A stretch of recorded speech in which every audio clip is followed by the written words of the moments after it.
Postman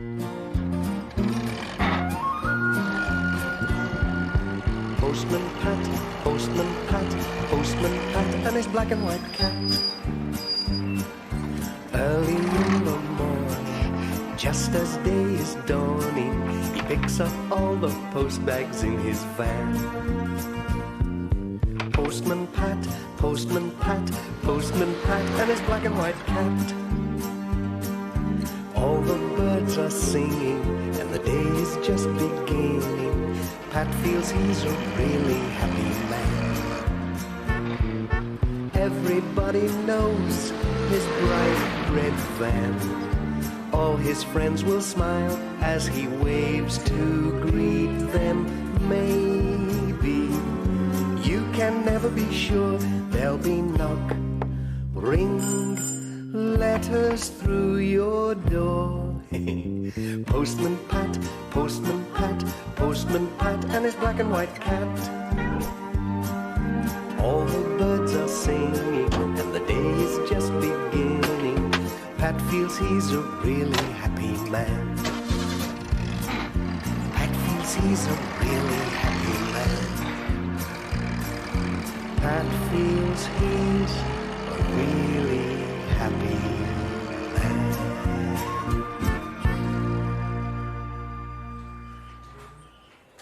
Down at Greendale Village School, they had a model volcano. "Just think, children," said Mr. Pringle, "of all that rock going bubble, bubble, whoosh under the ground." "You'd get your feet hot," said Lucy. "No, you wouldn't," said Bill Thompson. "You could wear your wellies." "It was a long time before wellies were invented," said Mr. Pringle. "The volcanoes made our lovely Greendale hills long before there were any people, never mind wellies. Great holes in the ground, with rock oozing out like toffee." "Did you say toffee?" said Tom. "I like toffee." "I said it was like toffee," said Mr. Pringle, "because it was all oozy, and it was so long ago that it was even before the dinosaurs came. You can all do a lovely painting tomorrow for open day. But it's home time now."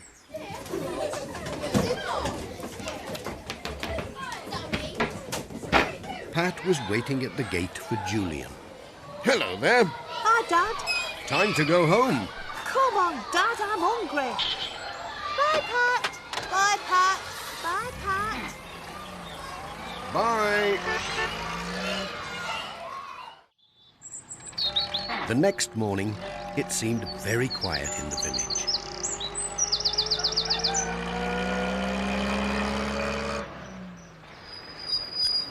When Pat came to collect the letters.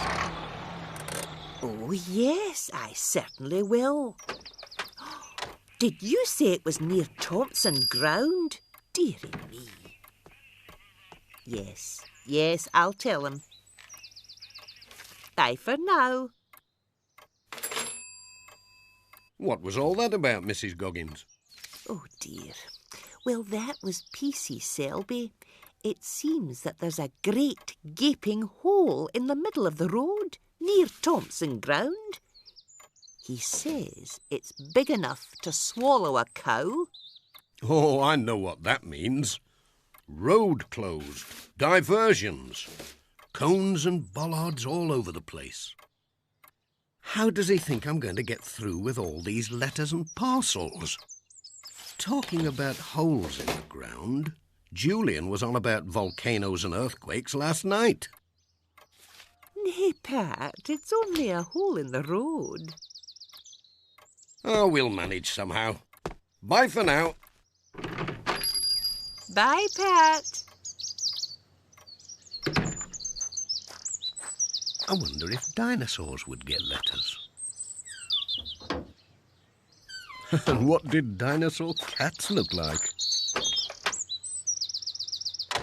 I bet they ate some huge fish, eh, Jess?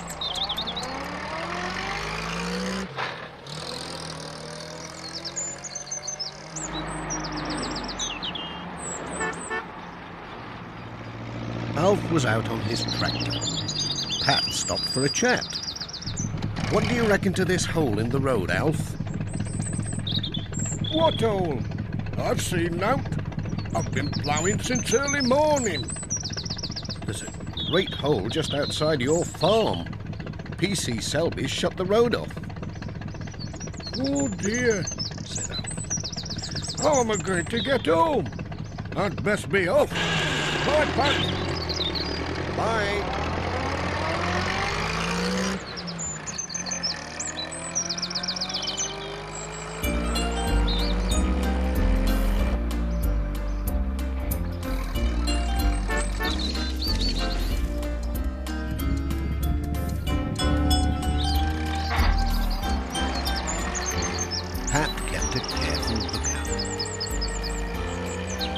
Just in case there were any new holes that no one knew about.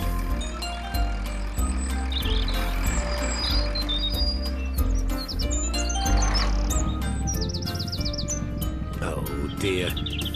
Diversion. So we can't go our usual way. I know PC Selby and his diversions. Every time it ends up me going the long way round. Hey up, what's this? Oh no, not another. And it's going back the other way.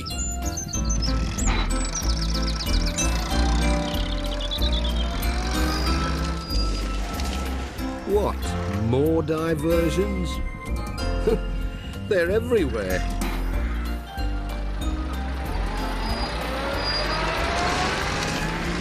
Here we go again.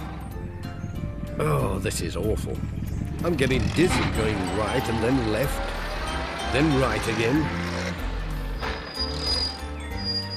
I should go straight home. Maybe if I went left. But I can't. I could go right here.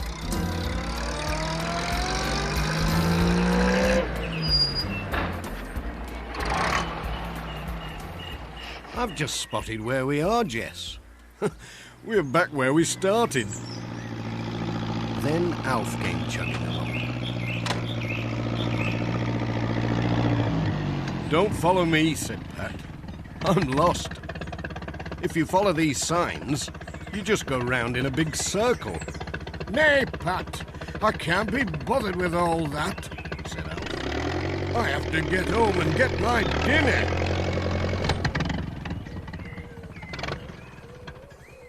Let's shift this clutter out of the way.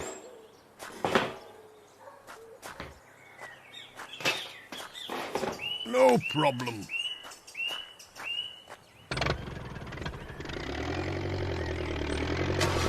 Pat followed.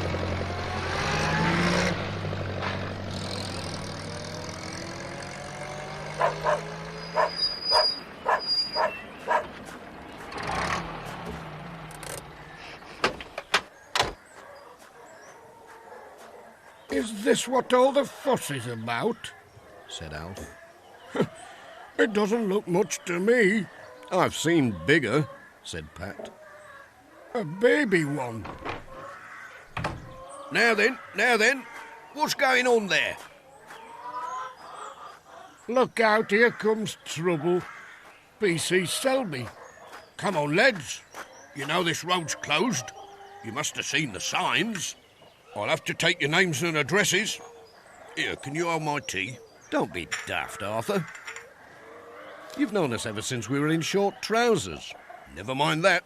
We have to do it proper. Now then, how do you spell proceeding? You haven't got a pencil sharpener on you by any chance? Here we are, a nice fresh cup of tea. Oh, thanks, Dorothy, said Pat. Just what we need. Dorothy, have you got anything to sharpen Arthur's pencil? Hang on, Pat, if you could just hold this.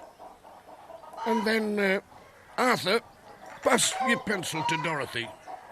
Then if you take these... But I've nothing to sharpen pencils with. I think there are two E's in proceeding. But is it a C or an S? I thought you said... All I did is bring the tea. Has anyone seen my notebook? Let's go home, Dot. I think it's going round in circles like my van. Talking about that, you've given me an idea. Now then, if we made everything go through Alf's yard instead, we could probably... Dandelions everywhere. Wonder if there are any holes here. Can't... When Pat called on Miss Hubbard, she was acting very oddly, prodding about the garden with a stick. Very dangerous having holes in one's garden. Oh, morning, Pat. Morning, Miss Hubbard. You've not lost something, have you? Certainly not. I'm just taking precautions. Holes, you know, appearing without warning. P.C. Selby told me all about it. Oh, I wouldn't let it bother you, Miss Hubbard. It's only a small hole in the road. Cheerio. Bye, Pat. Bye.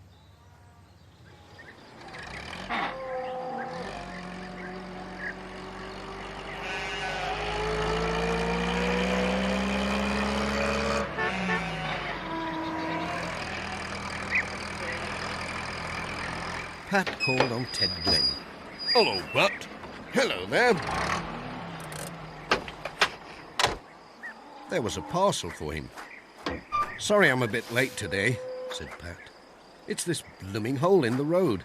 I've had to go all round Greendale to get here. Don't worry. Leave it to me. I'll have that hole filled in no time. A bag of cement, a bit of gravel and some tar. That'll sort it out. All leftovers from a job in Pencaster.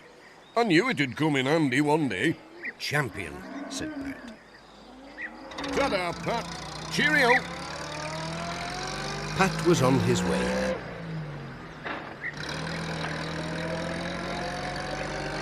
Having delivered all his letters, it was time to go back to the post office.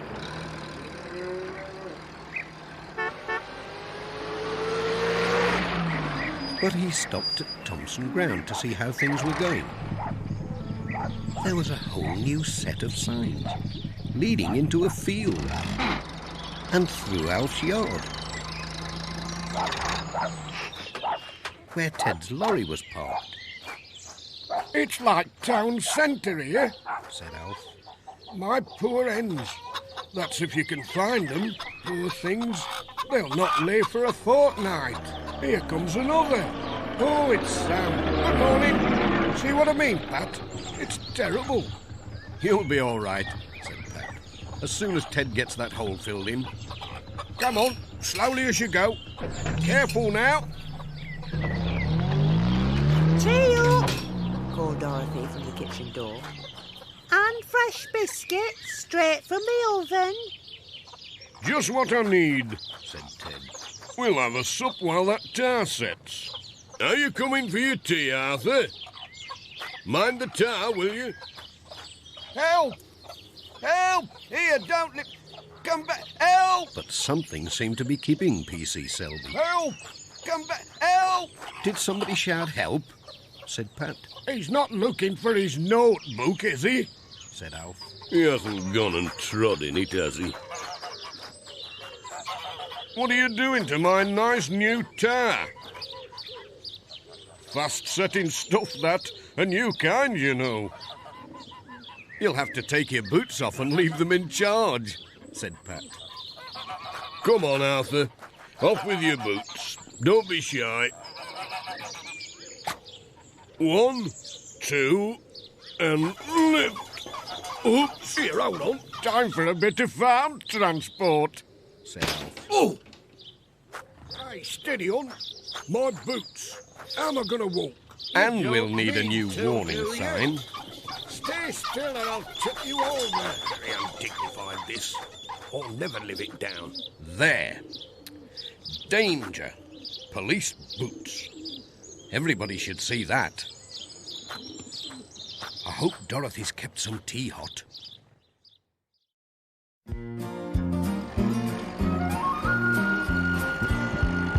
Postman Pat, Postman Pat, Postman Pat, and his black and white cat.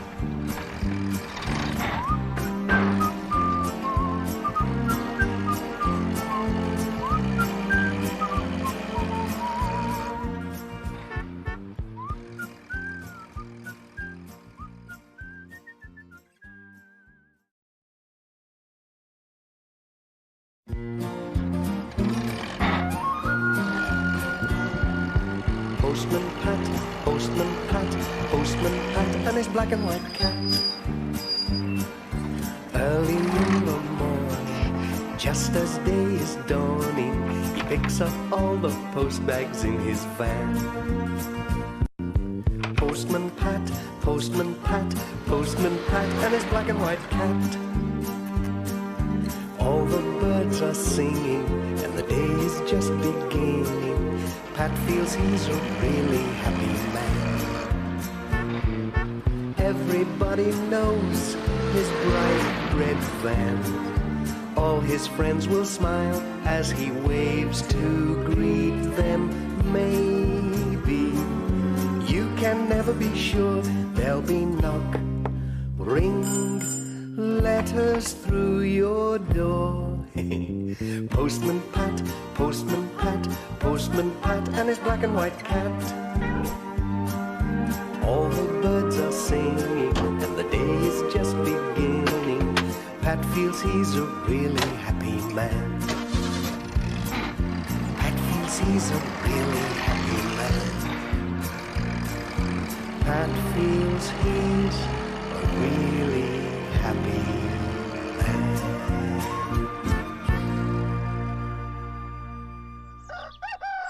Postman Pat is collecting the post at Garner Bridge Post Office. What's this? A new poster? Garner Hall open to the public? Well, bless me. Mind you, it'll be a lovely show. It's a fine house.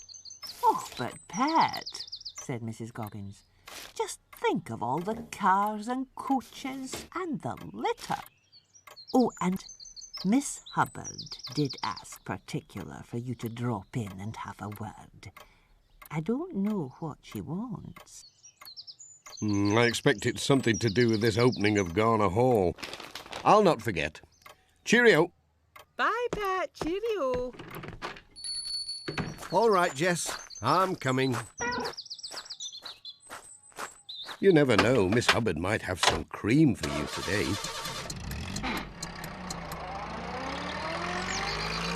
But I hope she doesn't want a hand with her blooming bees. I remember last time.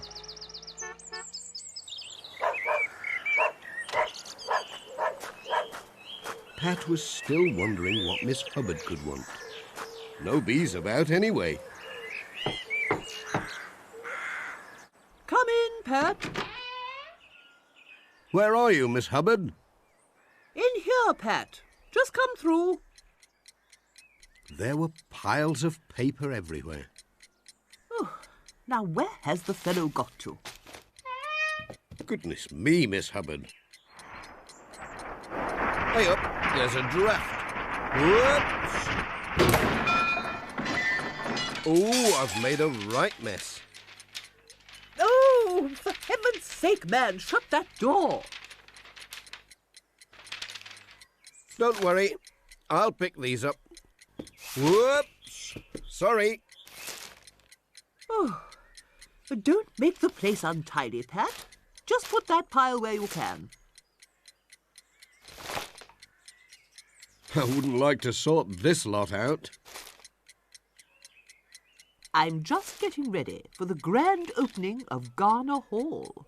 The Major has asked me to show people round, and I must find out all about the old times in Greendale. Oh, yes, I saw the poster. Well, I don't know if much has happened in Greendale. No famous battles, no ghosts, nothing like that. Ah, don't be so sure, Pat. You never know what you'll find in some of these old papers. Tell you what, Pat, there's one thing I would like to see. Folks say Granny Dryden has a very old diary that her granddad kept, and he was head butler at Garner Hall 100 years ago. Now, if you were to ask her, she might just lend it. It's worth a try. I'll ask her when I call with the letters. I feel sure she'll let you have it. Do please ask her. I'll take good care of it. I'll pop in when I've finished my letters and let you know how I get on. Oops, I nearly forgot your post. Cheerio. Good man. Bye for now. Pat was on his way. His next stop was at Ted Glen's.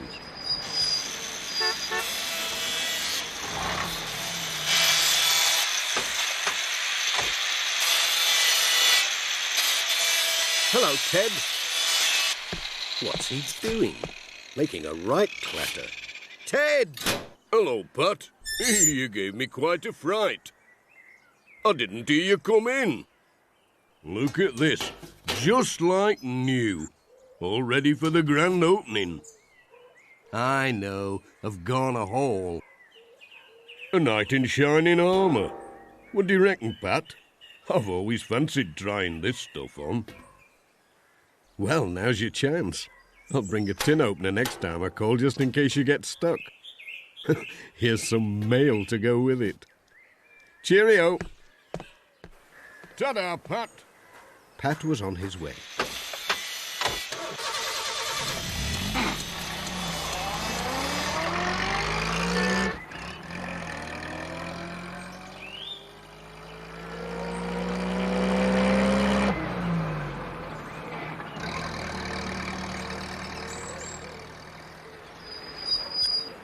His next stop was at Granny Dryden. Now then, what was it that Miss Hubbard wanted?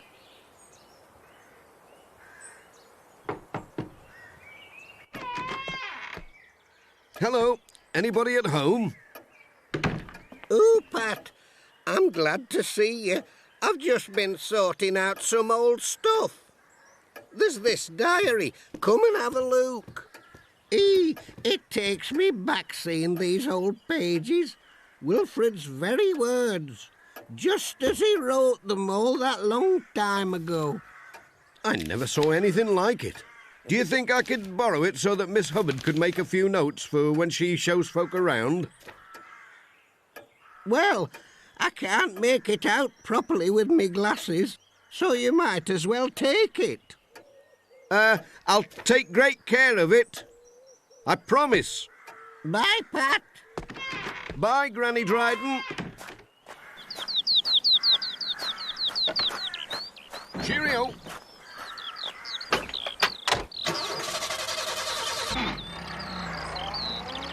It was time for Pat to be getting along to Garner Hall.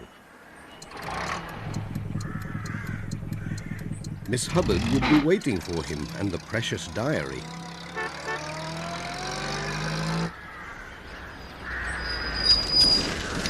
Garner Hall at last.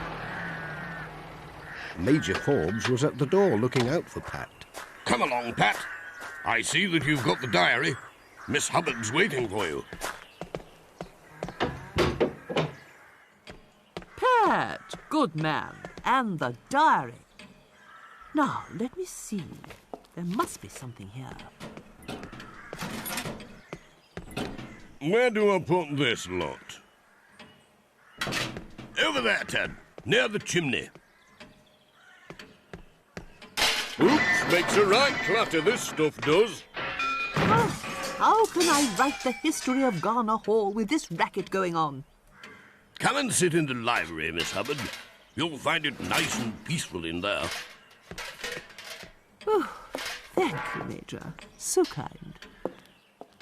Ted seemed to think the suit of armour was a new kind of jigsaw puzzle.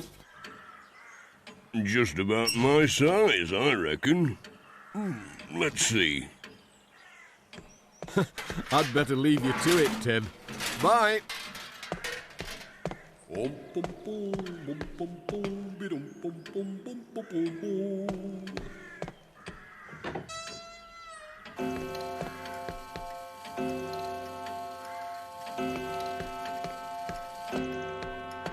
Is that you, Pat? I was on my way out. Just about to leave, Miss Hubbard. I want to show you something. Something wrong? Pat, what am I going to do? Look at these diaries. Well, what's wrong with them, Miss Hubbard? Wrong? Wrong, Pat? There's not a thing in them that I can put in my story of Garner Hall. They're just boring, Pat. Look. It was a nice day today. Went fishing, caught 3 trout, went to bed early. Well, yes, I see what you mean. Nothing very historical about that. Historical? Oh, Pat, it makes me feel hysterical. Look, I haven't got a single note on my paper, not a thing.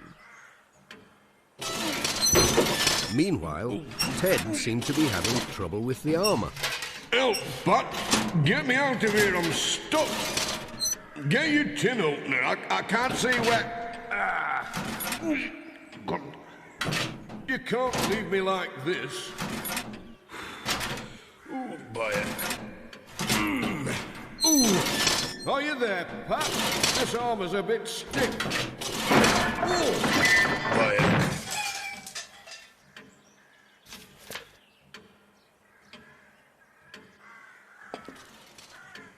Pat, come and see.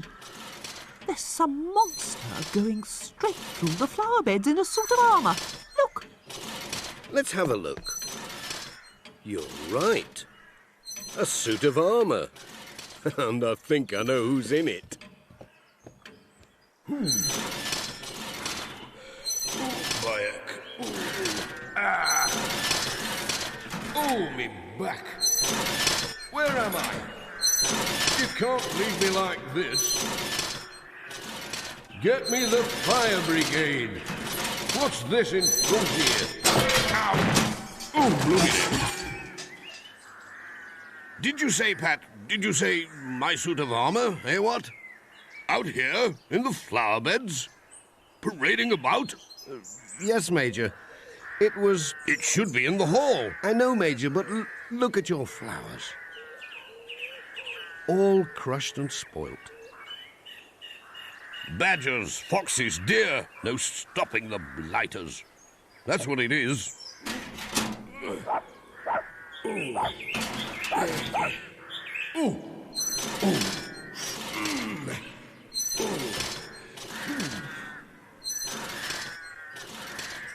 Sounds more like an elephant, Major. A whole herd of them, if you ask me, Pat. Miss Hubbard was waving like mad from the window. I think it's gone back inside. Come along, Major.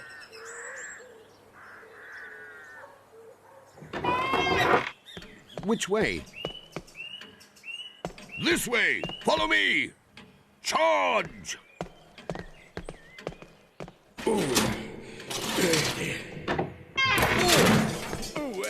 Where is he? Dashed if the fellow's disappeared again. I'm sure I heard something in here. But the suit of armour. It's gone. What was that?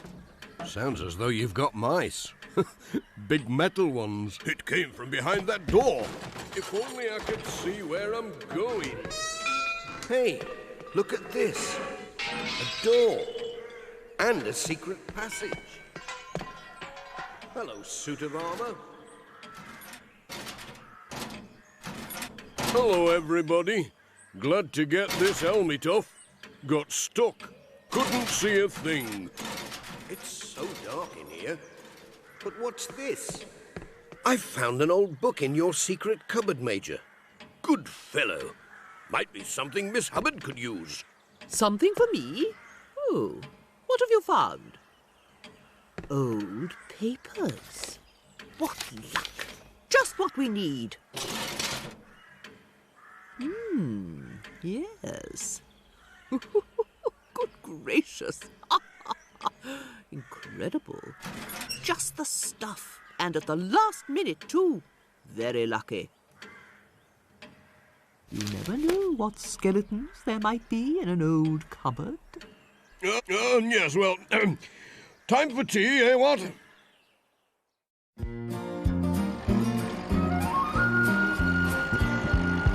Postman Pat, Postman Pat, Postman Pat, and his black and white cat.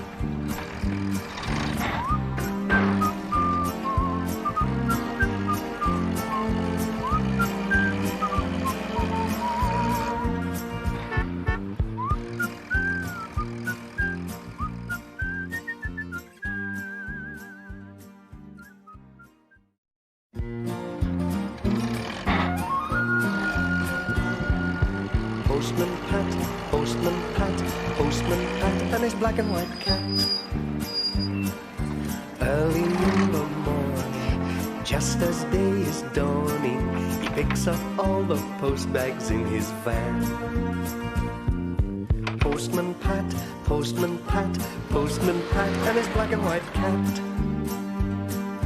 All the birds are singing, and the day is just beginning. Pat feels he's a really happy man. Everybody knows his bright red van. All his friends will smile as he waves to greet them. Maybe you can never be sure. There'll be knock, ring, letters through your door. Postman Pat, Postman Pat, Postman Pat, and his black and white cat. All the birds are singing, and the day is just beginning. Pat feels he's a really happy man. Pat feels he's a really happy man. Pat feels he's a really happy man.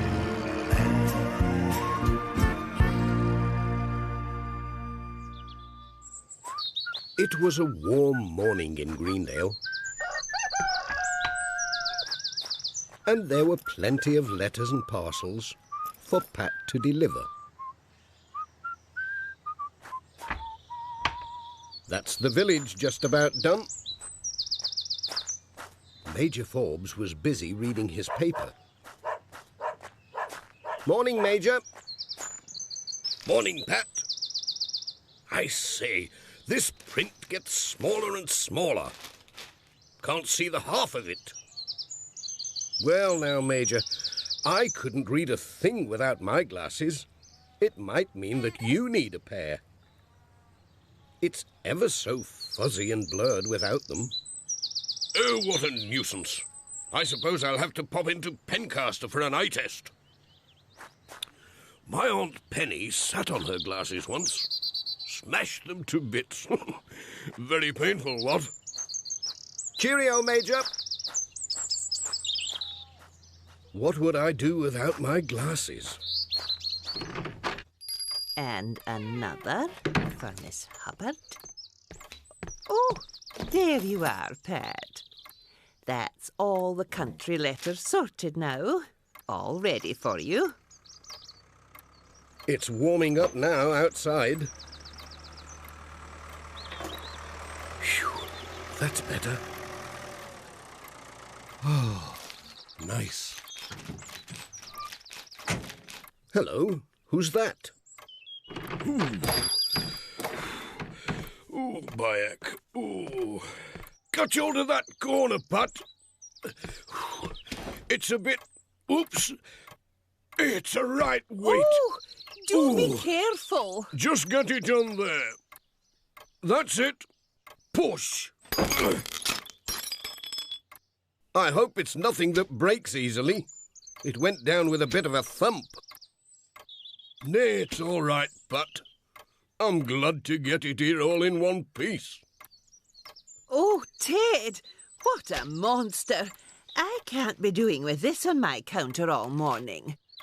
I rang Pencaster Parcel Office and they said they'd pick it up just as soon as possible. Just look at that time. I'd better be off. Where did I put my hat? And where am I... Look under there, Pat. Here we go. Don't drop it. I can feel something. Oh, dear me. Oh, Pat, are those your glasses? What's left of them? They're not much use now. How am I going to deliver these letters? I can't see to drive, never mind read the addresses. Now, Pat, Ted can take you home in his lorry and you can get your spare pair of glasses. What spare pair? Oh, Pat, haven't you got a spare pair? No, I've never broken them before. I've had these for years and years. Well, you'll have to borrow some, Pat. You can try my old ones. They might do. Don't worry, Pat. We can take the letters round in the lorry. I can give you a hand. Well, I certainly won't be able to drive. Here we are.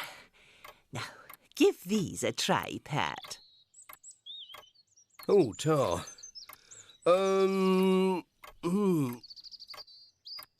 Well, it's better than nothing. Just a bit fuzzy. Oh, we'll manage somehow. Here we are. Thanks, Mrs. Goggins. Bye for now. Oops. Do be careful, Pat. Oh, goodness me. Oh. Don't worry. I'll keep an eye on him. Oh, dear. I'm sorry, Mrs. Goggins. You can see that he needs looking after. Cheerio. Bye, Pat. Oops. Dr. Gilbertson was out doing her shopping.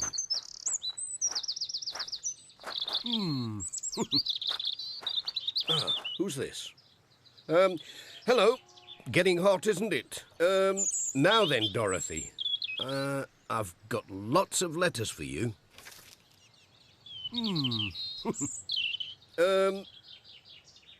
This looks like one of yours. Here we are. Have a good read. Pat, that's not Dorothy. Oh, Are you feeling ill, Pat? I'm sorry, Doctor.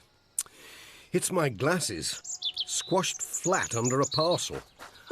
They don't look squashed to me. These are your letters, Doctor. What on earth is going on? Better be on our way with the letters.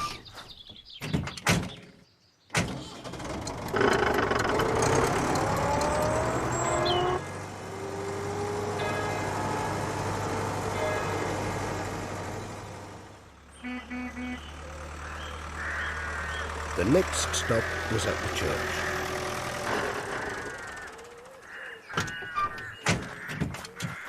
I think this lot has got all muddled. Tell you what, Pat, we can let the tailgate down. And we'll have a good place to sort 'em out. I'll just deliver this lot whilst you sort the rest. Are you sure you've got all the Reverend's letters? I'd know them with my eyes shut. Oops, what's this? Good Lord, deliver us. You are Pat, aren't you? Sorry, Pat, I've got the wrong glasses on. I know just how you feel, Reverend. I've got Mrs. Goggins' old glasses on. Did you say? Yes, but it's a long story. Have some letters. Better be on my way, Reverend. Cheerio. But, Pat, this is for the Reverend, Pat. I think you've got 'em muddled again. Pat, these are not for me at all. They're a bit fuzzy, but I do believe it says Miss Hubbard on this one. You'll have to excuse him, Reverend. You see, his glasses were squashed flat. They look all right to me. It's a long story. And I think it'll be best if you read out all the addresses for me from now on, Ted. No problem. I wish I could help. But you see, my proper glasses, lost them somewhere. It's nice of you to offer to help. Thanks, Reverend. And cheerio. I wonder where I've put them. Bye, Pat. Off they went. Here we are, Thompson Ground.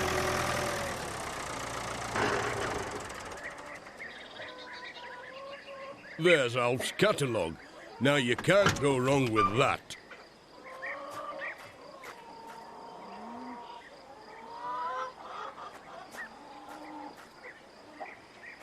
Alf can't be far away. Anybody in? Ooh. I wish Alf, ouch, wouldn't leave things for me to fall in.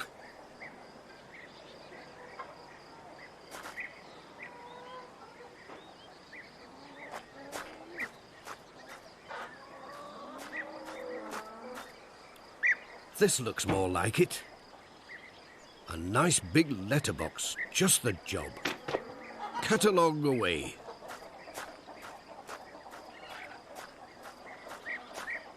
Did you find Alf, then? He wasn't about. I just popped it in their new letterbox. New letterbox? They haven't got a new letterbox. See for yourself. Show me.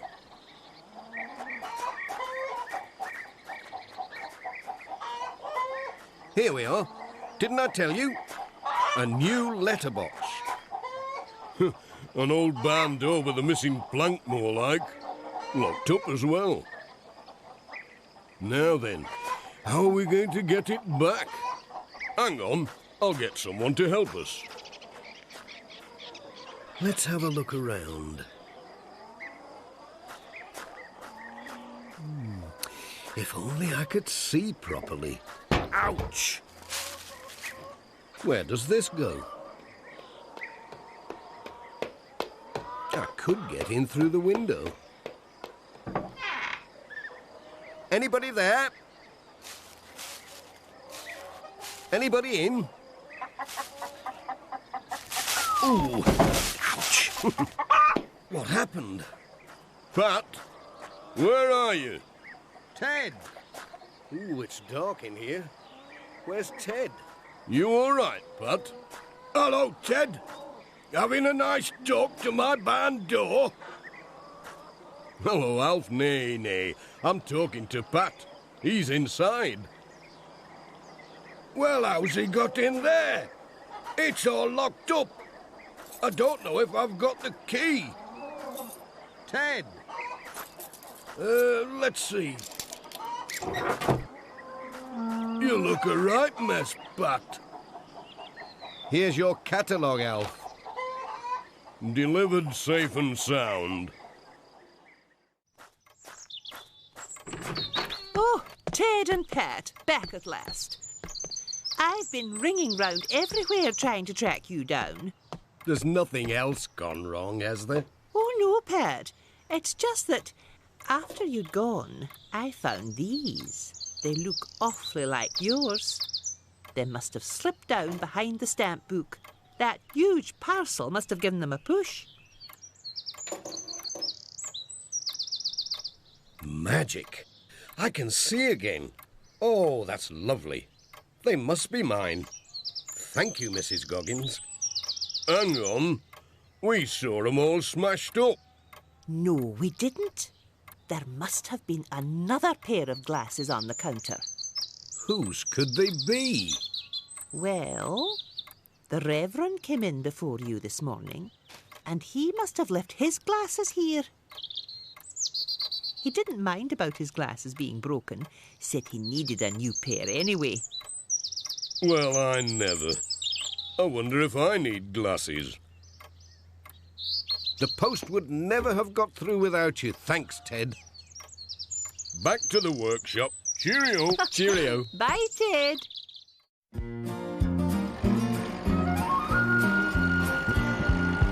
Postman Pat, Postman Pat, Postman Pat, and his black and white cat.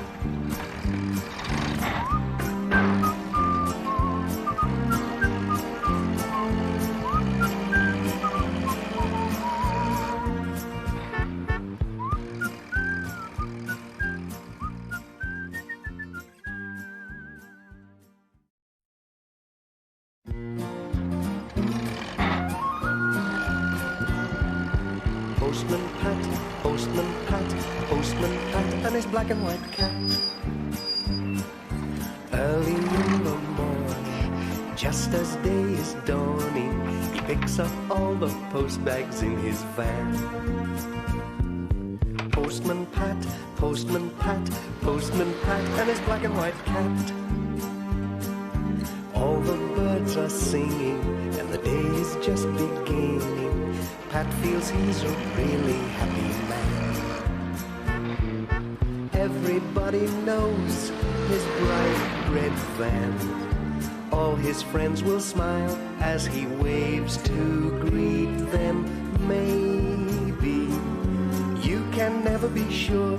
There'll be knock, ring, letters through your door. Postman Pat, Postman Pat, Postman Pat, and his black and white cat. All the birds are singing, and the day is just beginning. Pat feels he's a really happy man. Pat feels he's a really happy man. Pat feels he's a really happy man.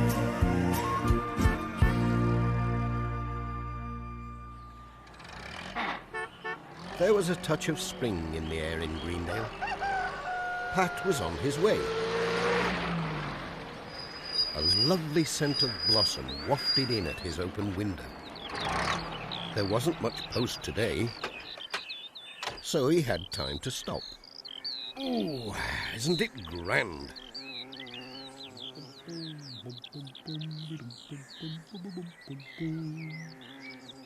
Come on, Jess. Stretch your paws.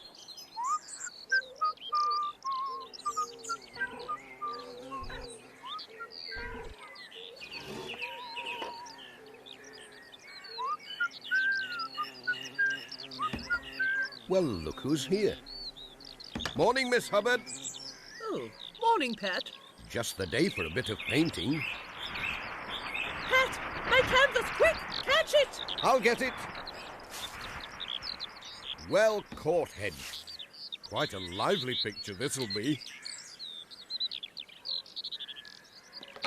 Here we are, Miss Hubbard. All safe. Oh, thank you, Pat. This is a most important canvas for the Garner Bridge Art Show. The Pencaster Gazette's offering a prize, a very big prize, I believe. Just think of that. Well, I never saw that. I've been too busy sorting out letters to read the paper. Ah, here we go.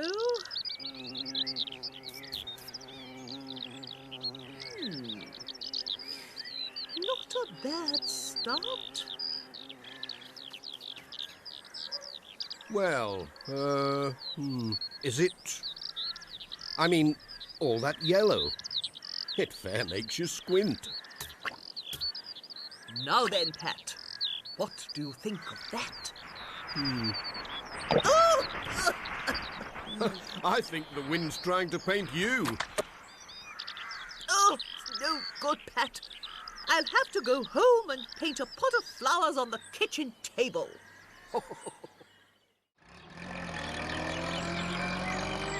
Next day, Pat was out in his van again. There was a parcel for Ted. Morning, Ted. Morning, Pat. I hope you've got a parcel for me. I have, and it looks like something special. Special? I should think so. It's a thingammy-what's-it for this doolally gadget I'm making for the Pencaster Art Show. Well, I wouldn't mind having a go, but I don't think I could make a doolally what's-it. Well, there's all sorts of things you could try. What about a spot of painting? I've plenty of tins with a bit left in. I'd be glad to get them used up. I was watching Miss Hubbard yesterday. It looks a bit messy, especially when the wind gets up. What you want is a nice lump of clay. That sounds more my style. But where could I get such a thing as a lump of clay? I've got a tin of some special stuff. They sent it for me to try out. It's like clay. I haven't got time to bother with it. You're welcome to try if you like. I'll have a go. Here you are, plenty there. Just read the instructions. Thanks, Ted. But what's this thing you're making? What does it do? Now then, don't tell anybody, Pat. It's to be a secret until the show opens. They've never seen anything like this. It all works with the wind, you see. That's what this fan's here for. What?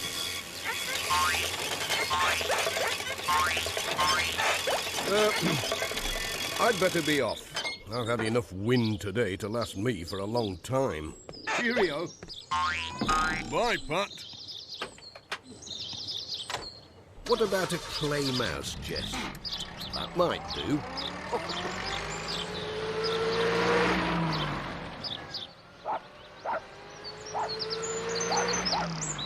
At Greendale Post Office, What's this business about? everybody was talking. Hello there. Morning, Pat. Morning, Pat. Morning, Major. About the art show. How wonderful to have an art show in our community. Last time I did any painting, what? Painted the fence all round the barracks.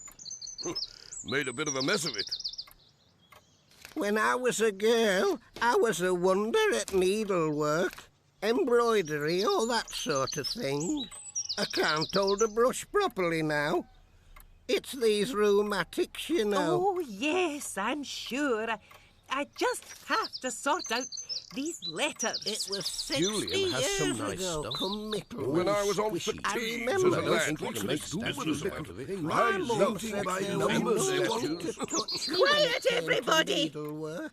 Now, look, folks, I have these letters to sort out. And if you want any advice, you'd best go have a word with Mr. Pringle down at the school. Follow me. I wonder if he would accept that Mind I paint the a step. small model I have. Painting by These numbers. were cushions. Cross-stitching. A bit faded by now. Hello, Mrs. Goggins. Do you know? If it's about that blessed poster and the art show, no, Pat, I don't. The whole of Greendale's all a buzz about it, and I'm tired of answering silly questions. Besides, there's a deal of post come in, so there'll be no time for chatting. Thanks, Mrs. Goggins. Bye, Pat. I'm thinking of having a go at something. Just wait and see. It was a quiet evening for Pat. Sarah was at the WI. Julian was doing his homework. Pat had a look at the Pencaster Gazette. Then he remembered.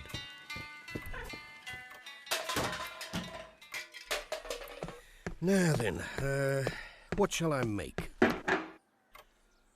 First job, get it out of the tin.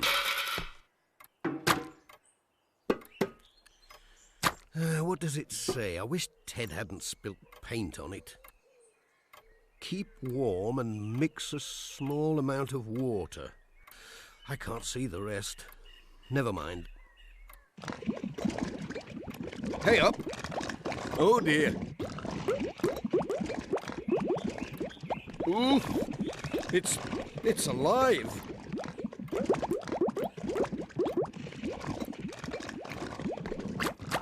Help!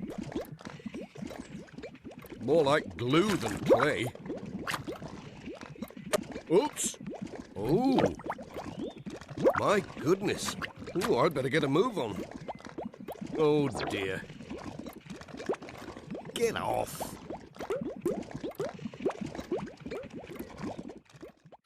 The next morning, Pat phoned Ted. Hello. Hello, Ted. Hey, old Pat.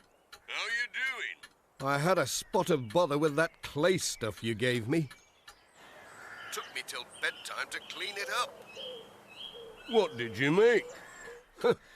A mess, that's what I made, Ted. Nothing else. You should have heard what Sarah said when she came home.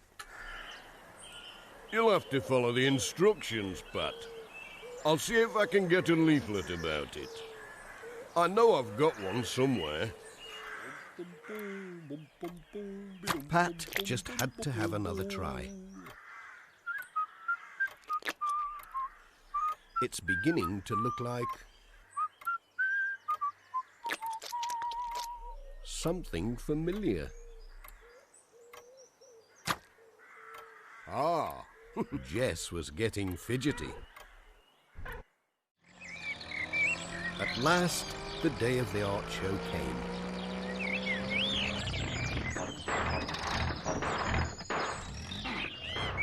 On the way to George Lancaster's, Pat's van was making some very peculiar noises.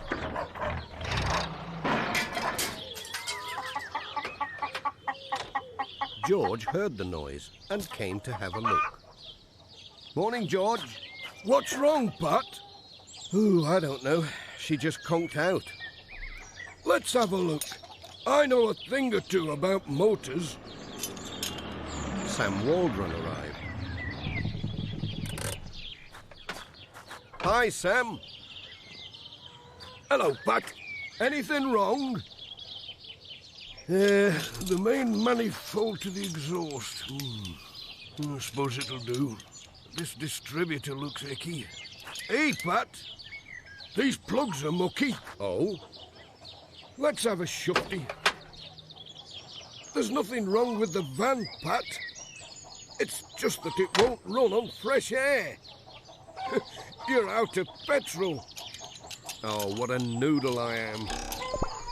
And I'll miss the art show. They're picking the winner this afternoon. Here you are. I can spare you a drop. Enough to get you down to the village anyway. Thanks, Sam. Bye. Cheerio, bye. The van went much better with petrol in it. But not for long. Oh dear. No.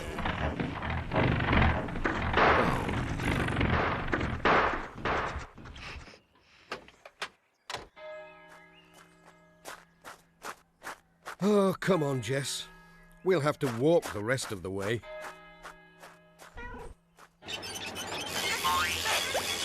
Pat was out of puff when he got to the school. There was no sign of the judge. Hello, everybody. Hello, Pat. Hello, Pat. Am I too late? Ah, hello, Pat. Ah, there's Sarah. Hello there. Pat, over here. She was looking after Pat's model of Jess. Someone had stuck a notice on it. Hello, Sarah. What's this? Special award, Greendale prize. It's a special prize, Pat. Something about your model saving the show. I didn't think my model was... Hang on. There's something missing. His tail. His tail's missing. I gave him a nice bushy tail. Pat, Hello, Ted. could you spare a minute? Is there a flood? There was a leak. You see that pipe? That's a nice lump of clay wrapped round the pipe. That's Jessie's tail. The cold water makes the clay go hard, so it's just the thing to stop a leak. Without that, we would have had to close the show down. I think Jess deserves first prize. After all, he did help to stop a flood.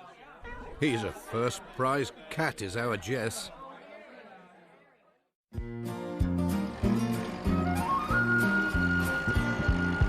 Postman Pat, Postman Pat, Postman Pat, and his black and white cat.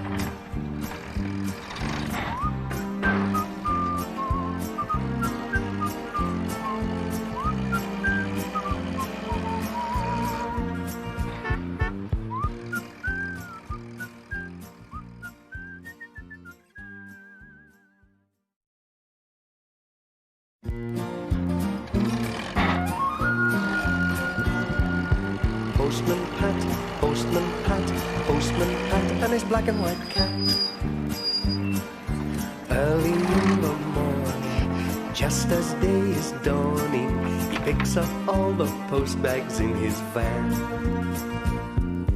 Postman Pat, Postman Pat, Postman Pat, and his black and white cat.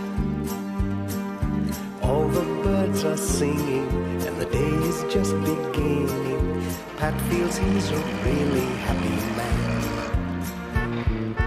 Everybody knows his bright red van. All his friends will smile as he waves to greet them. Maybe you can never be sure.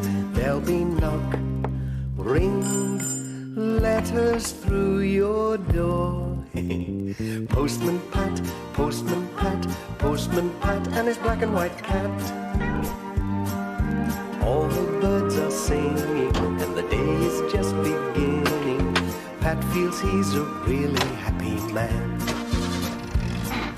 Pat feels he's a really happy man. Pat feels he's a really happy man.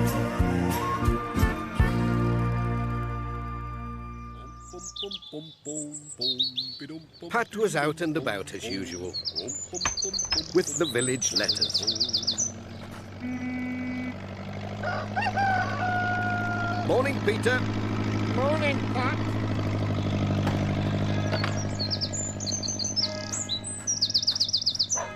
Morning, Pat. Morning, Dr. Gilbertson. Nothing for you today. Good morning, Mrs. Goggins. You look busy. Hello, Pat. Give me a minute, will you, until I've sorted this out. Oh, drat this string.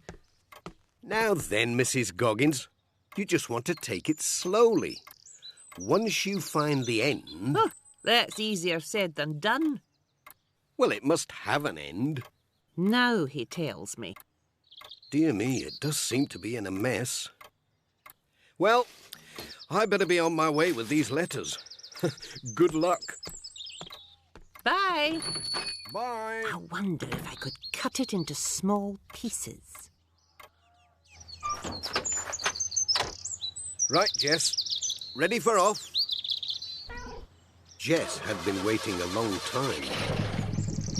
Never mind, Jess. There might be some mice in Alf's barn. Then you can have a good run. Pat and Jess were on their way. Along the winding lanes.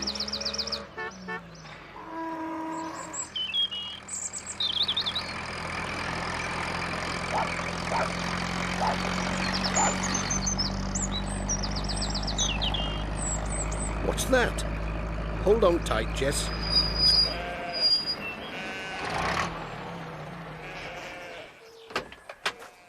A piece of string across the road? Whatever can it be doing here? I hope it's not part of Mrs. Goggins' tangle.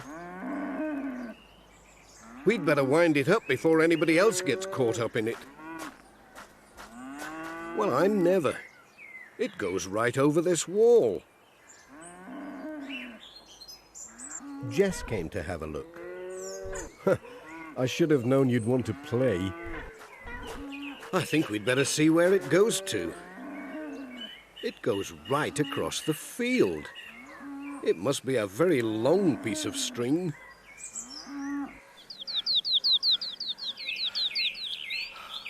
Oh, oh dear. Come on, Jess. It looks like being a long walk. There was a scarecrow in the middle of the field holding the string for Pat. Hello, Mr. Scarecrow. Let's see. It's a bit tight there. Oh, dear.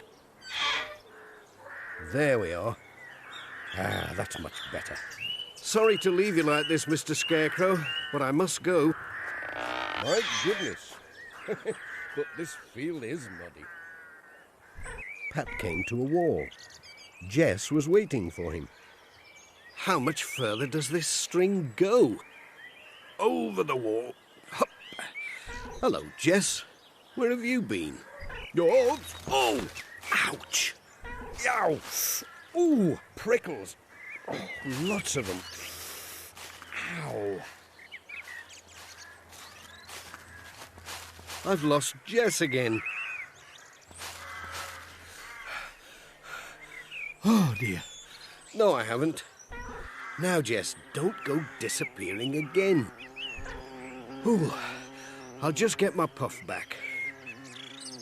Ah, that's better. Ooh, isn't it grand?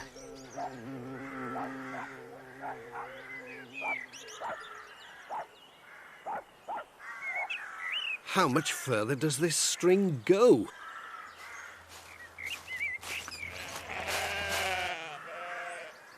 And what have we here?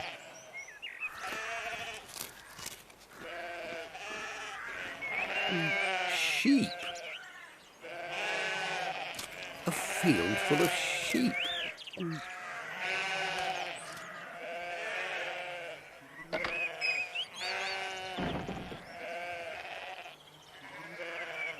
They were standing on his string. He started to pull.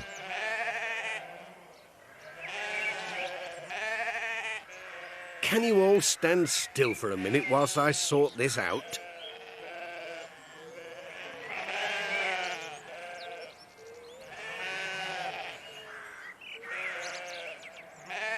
Bye-bye, sheep.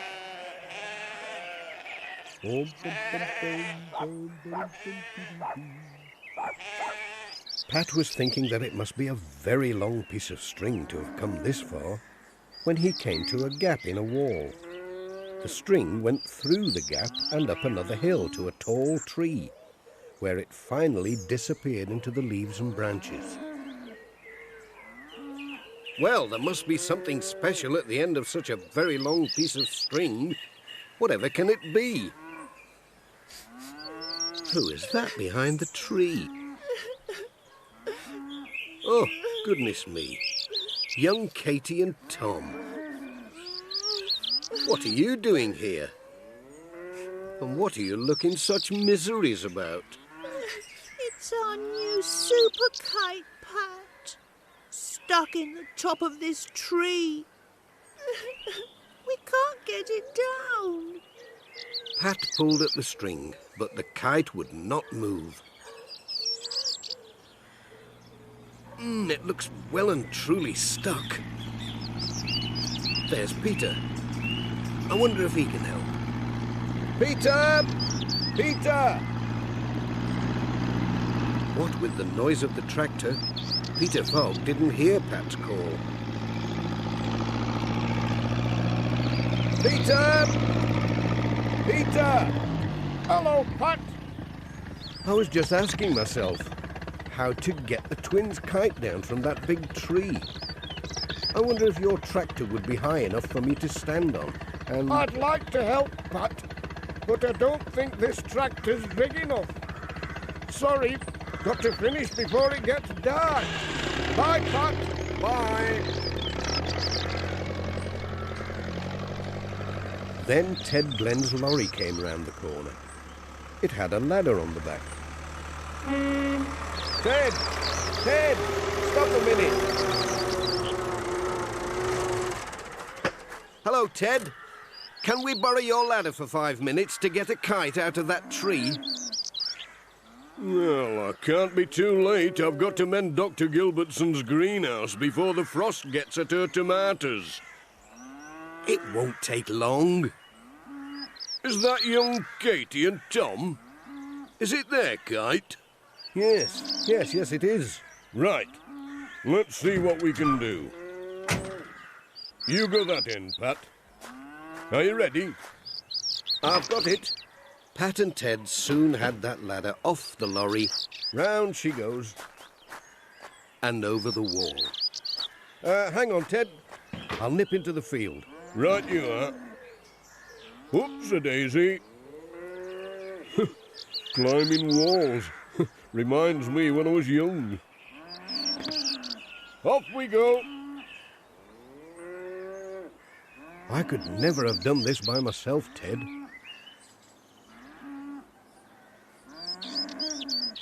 Not with a ladder like this, you couldn't. Up she goes. Mind your fingers. I'll hold the ladder, Pat, and you go and have a look. Mind yourself. I'll soon deal with this, never fear. Steady as you go. It was going to be a long climb, seeing it was a tall tree.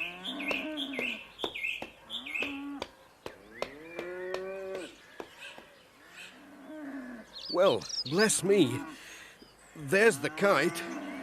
And Jess as well.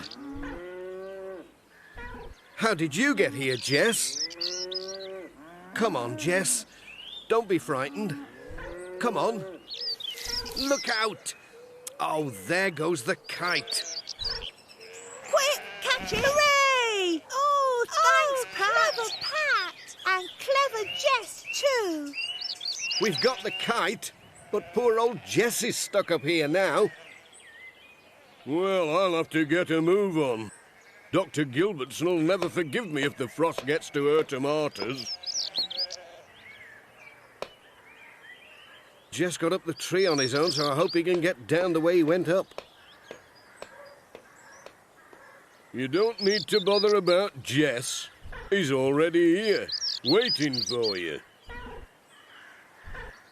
Bless us all, has that cat got wings? Now, off you go home, Katie and Tom, before it gets dark. And keep a good hold on that kite. Bye, Pat. Bye-bye, Pat. Hang on, I'll give you a hand with that ladder. Are you ready, Pat? Ready when you are, Ted. Back to the lorry. Give it a push, Pat. Over to you, Ted. OK, now leave it to me. Thanks, Ted. Good luck with the greenhouse. Bye, Pat. Hello, have you popped up again? You get everywhere, don't you, Jess?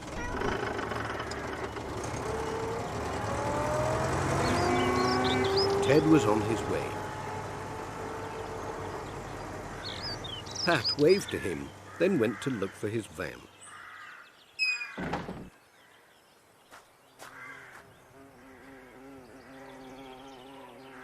He still had his letters to deliver. The only thing was, well, all the fields looked alike, and Pat didn't know which way to go. And Jess had disappeared again. Now, that looks like somebody I know. It was Mr. Pringle. Hello, Pat. Just out for a walk, you know. Looking for your van, maybe? Well, yes, I was just wondering. 3 fields that way. Turn left at the buggy bit. And you'll be there in a jiffy. It seemed much further than Mr. Pringle had said. He came to a road. It looked like one that Pat knew.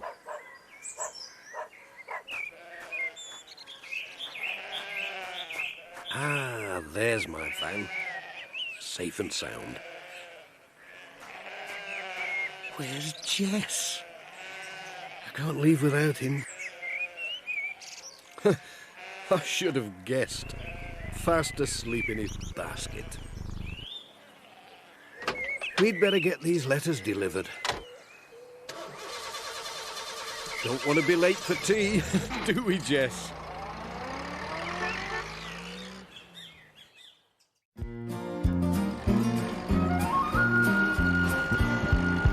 Postman Pat, Postman Pat, Postman Pat, and his black and white cat.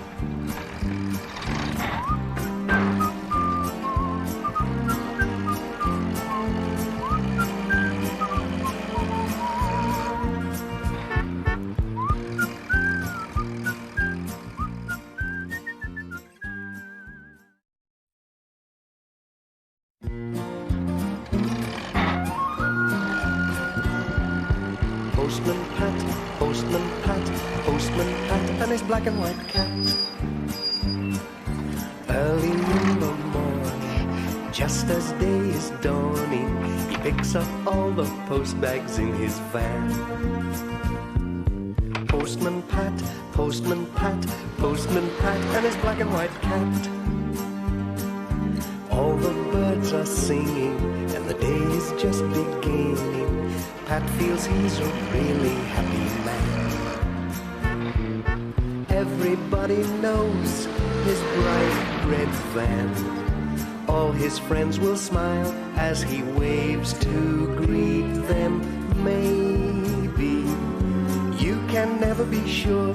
There'll be knock, ring, letters through your door. Postman Pat, Postman Pat, Postman Pat, and his black and white cat. All the birds are singing, and the day is just beginning. Pat feels he's a really happy man. Pat feels he's a really happy man. Pat feels he's a really happy man.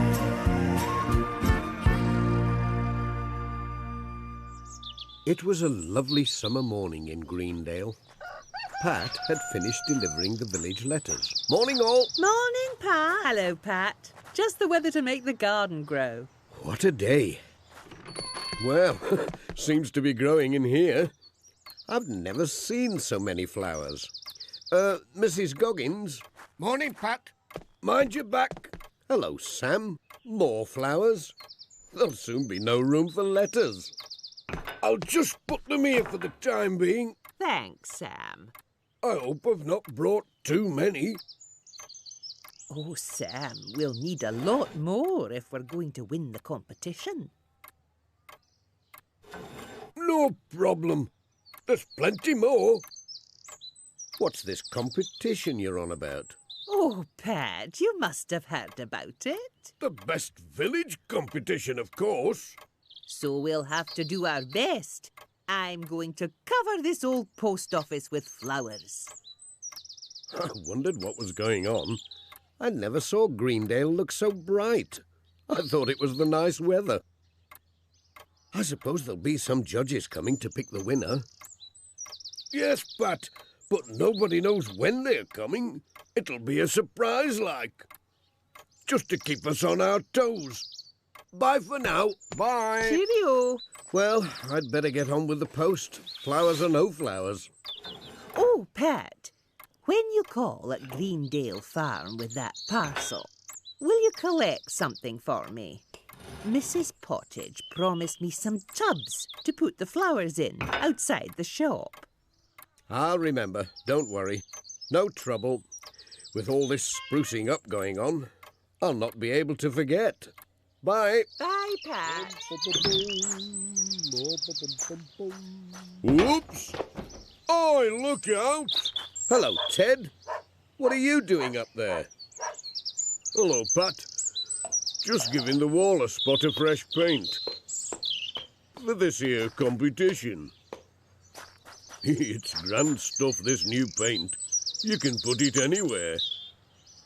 Yes, I've noticed. Even the letterbox has come out in spots. Aye, it flies about a bit. It'll come off with a bit of a rub. I don't know about best village competition. I reckon they should call it the busiest village competition. Oh, my van. It's caught the measles. Oh, dear. No, I don't know how that's happened. It does look a bit sickly. You'd best take it to see a doctor. It's your blooming paint. You're meant to paint the post office, not everything for miles around.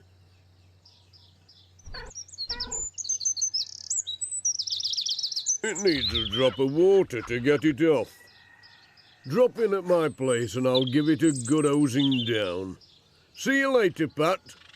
Bye. We'd better get a move on then. Look at your nose, Jess. You'd better watch out. Ted'll be giving you a hose down if he sees that. It was time for a quick wash. Pat went to Greendale Farm first to get the tubs. Oh, Pat, hello. Hello there. And to give Mrs. Pottage her parcel. Thank you, Pat. The tubs are just over there by the barn, Pat. But keep a watch out for any strange plants you might see. He's coming. There were some very odd blooms in the tubs. Goodness me, a greater flowering Katie and a giggling Tom tree. What will Mrs. Pottage grow next? Hello, Pat. We're talking plants as well. And we can help you put our tubs in your van. This one first.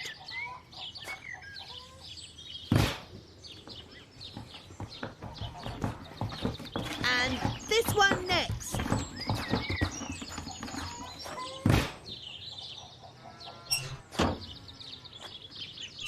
Has your van got spots? Well, it looks like it. I'd better take it to see Dr. Glenn. He's good at curing spotty vans. Goodbye. Bye for now. Goodbye.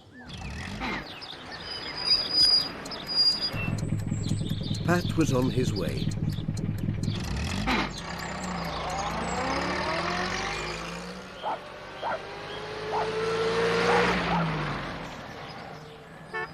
He stopped at Ted Glenn's.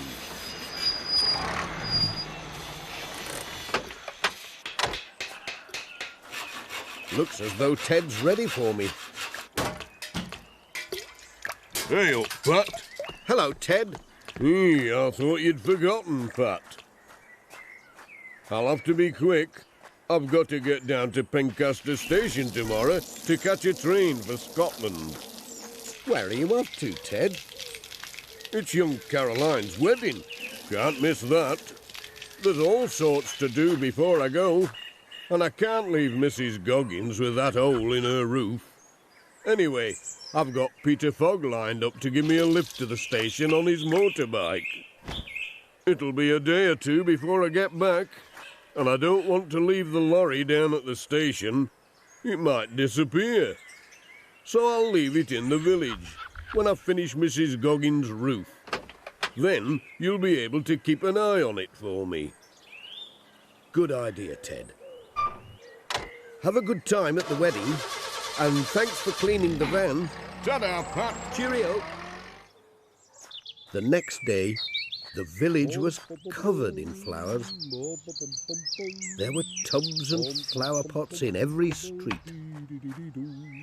Window boxes and baskets overflowing with plants. Flowers everywhere. Any time now, the judges would arrive to choose the best village. The next day, the phone rang in Pat's house. Hello? Yes? Oh. Are you sure? I mean, it is Ted's. Oh, you'd know it anywhere. Oh, what's it doing there? Just sitting there looking ugly. Oh, goodness. All that work making the village beautiful. I'll tell Pat. I'm sure he'll think of something. Yes, right now. I'll tell him to hurry. Goodbye. Pat! Pat! Something's happened. What's up? Ted's left his lorry right by the village green. The judges for the competition are due any minute. It'll be the first thing they see. And all the flowers and work. It'll all go to waste. We'll ask him to move it. I expect he's gone to mend Mrs. Goggins' roof. No, he's not at Mrs. Goggins and nobody can find him. His workshop's locked and empty. Oh, now I remember. He's gone to Scotland. To Caroline's wedding. I meant to tell you, he'll be gone for a few days. I'd better go and see what I can do. Good luck, Pat. Bye. Bye. There the lorry was, just as Sarah had said, with Peter Fogg and Mr. Pringle scratching their heads. They had tried to move the lorry, but the thing would not budge an inch. Oh, what a pity! Right by the village green. The judges simply cannot miss it. What's all this? What's going on? Peter Fogg and Mr. Pringle explained to P.C. Selby about the lorry and the judges. Parking is allowed here. Quite legal. Can't do anything to move it. Where's Pat? He might think of something. Pat had met Major Forbes at the post office, and he was telling him what had happened. Tell you what, sort of thing we did in my army days. We'd cover it up, hide it. Camouflage, that's the word. Right, let's start. By the left, quick march. Alf came with his tractor and trailer to give a hand. And Peter Fogg loaded it with more flowers. Right you are, Alf. Pots and shrubs. Off you go. They all helped. Miss Hubbard was there. Dorothy Thompson found some big sheets of green cloth with pretend grass. Then the shrubs arrived. Well done, everybody. Keep it up. First the sides of the lorry were let down, then they covered it with the imitation grass, put the shrubs on, together with some flower pots, and with a bit of fencing in front, it looked like a garden. The phones were ringing again, all over Greendale. Hello? What? We have? Miss Hubbard, we've won. Won? Did you say we've won? The best village competition? Lord bless us. What wonderful news. Well, twins, our tubs must have helped. We've won after all. Hooray! Yippee! I knew we could do it. Well, isn't that just marvellous news, Pat? That'll put Gowner Bridge on the front page of the Pencaster Gazette. I hear that the judges liked best of all the special hillock covered with lovely flowers. Now, I never knew we had any such hillock in the village. Well, it won't be there for long, so you'd better get a good look at it. Yes, the judges couldn't believe their eyes. They came back twice to have another look. A day to remember. It certainly was. Has anybody seen my lorry? I left it in the village before I went to Scotland and, well, I don't seem able to find it now.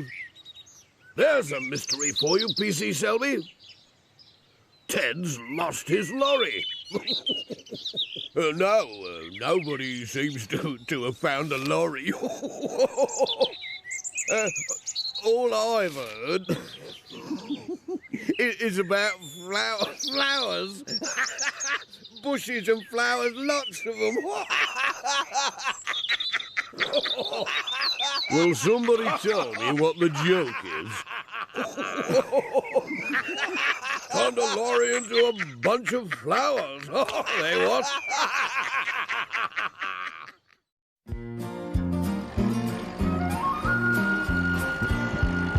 Postman Pat, Postman Pat, Postman Pat, and his black and white cat.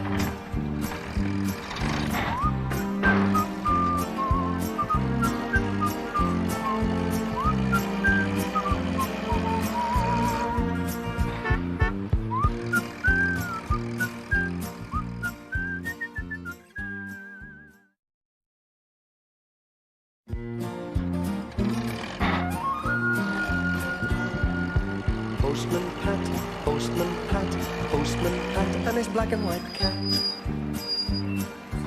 Early in the morning, just as day is dawning, he picks up all the post bags in his van. Postman Pat, Postman Pat, Postman Pat, and his black and white cat. All the birds are singing, and the day is just beginning. Pat feels he's a really happy man. Everybody knows his bright red van. All his friends will smile as he waves to greet them. Maybe you can never be sure. There'll be knock, ring, letters through your door. Postman Pat, Postman Pat, Postman Pat, and his black and white cat. All the birds are singing, and the day is just beginning. Pat feels he's a really happy man. Pat feels he's a really happy man.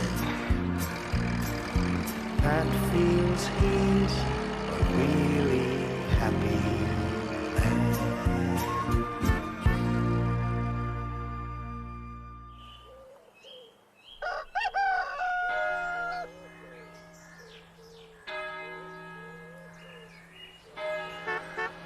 Here he comes. It's Postman Pat on his way with the letters. Buzzing about Greendale.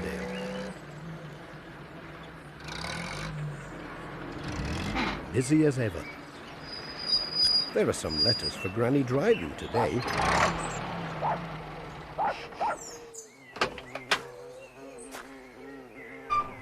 Won't be long, Jess.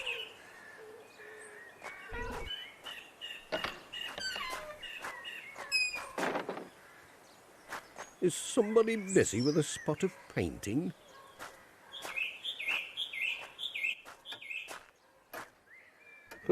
Looks like it.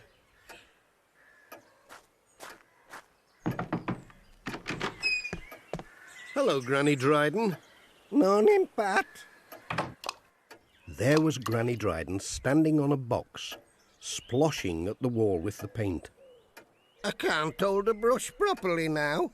It's these rheumatics, you know. You're making a grand job of that. It's going to look lovely when you've finished.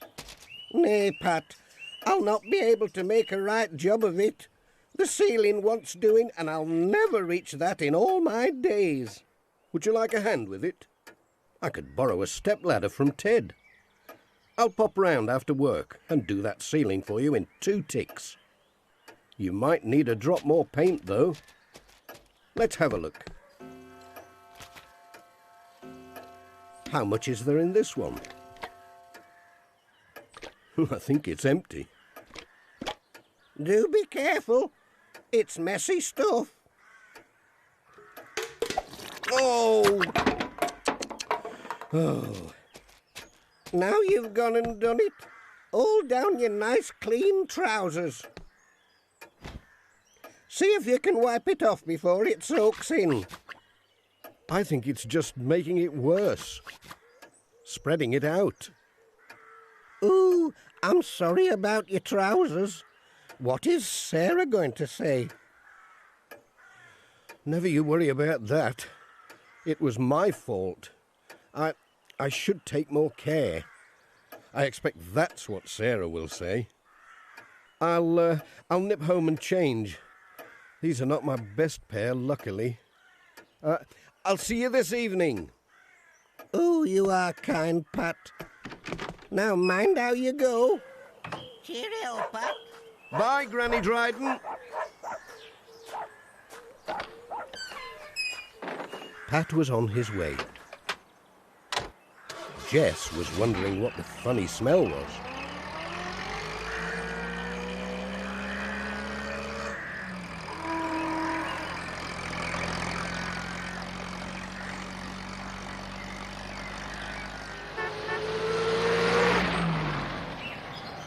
It didn't take long to get home.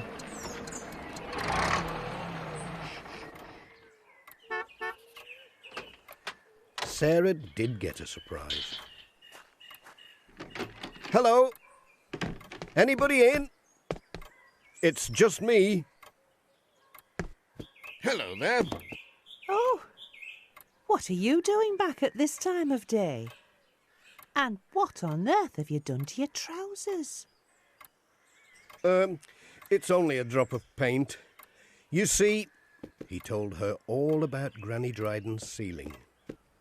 Well, you can't put your best pair on. I took them to the cleaners in Pencaster yesterday, and they won't be ready till Thursday. What am I going to do? You could look in the airing cupboard. I think there's an old pair that you do the gardening in. Well, it'll be better than nothing. I'll have a look. Sarah had her own work to get on with.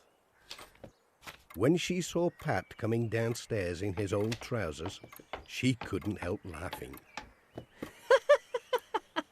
Are they long shorts or short longs? I can't hang about any longer with all these letters to deliver. They'll do. Good luck, Pat. Bye. He was on his way again with rather chilly knees.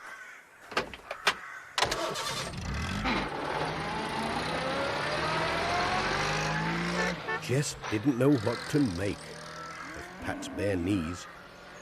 He thought summer must have arrived early. They called on Miss Hubbard next. She had been doing a spot of gardening and nearly dropped the flowers she was carrying when she saw Pat.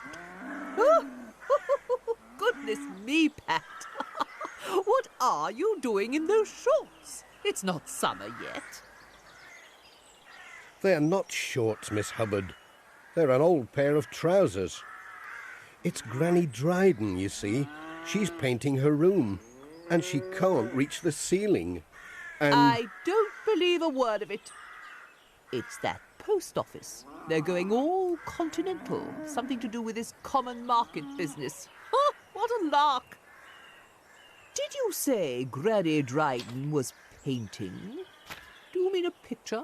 no, she's painting her sitting room, and I'm giving a hand with the ceiling. Well, I don't know what that's got to do with wearing Bermuda shorts. Hey-ho, it's a funny old world. But what she will need is plenty of sheets to cover the furniture. Oh, yes, I don't think she's got many. I didn't see any. She'll certainly need some sheets if you're going to help her. I've seen what a man can do with a pot of paint. I'll just get some out of the cupboard for you. Oh, dear. They are a bit on the short side. I hope I didn't get a pair of Julians by mistake. Here we are. Whoops! Help! A ghost! Oh, drat this thing! Get it off, I say! Oh! Is it you, Miss Hubbard? Of course it's me! What a question! Don't just stand there. Get me out I of can't this! help you if you jump around like that, What Miss an Hubbard. annoying business! Oh! Oh! Oh! Oh! Oh, what a relief. Now, Pat, pop that in your van and let's have no more nonsense about ghosts. Pat was on his way again. There was a cold breeze blowing, so he kept the sheet on his lap to keep his knees warm. They called it Ted Glenn's workshop. There was no sign of Ted. Hello? Ted? Anyone at home? Post?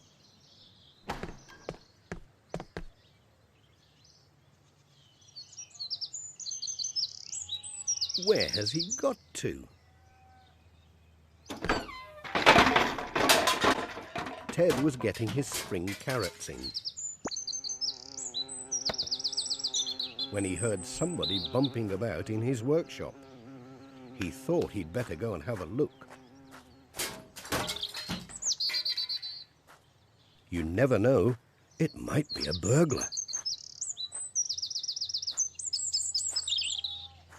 Ted crept very quietly round to the door. Stop! Oh, help! Oh, Ted. Sorry, Pat. I thought you were a burglar. Postman come house painter, more like.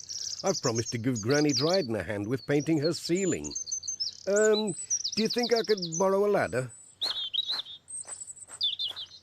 I'll do better than that. I'll give you a hand.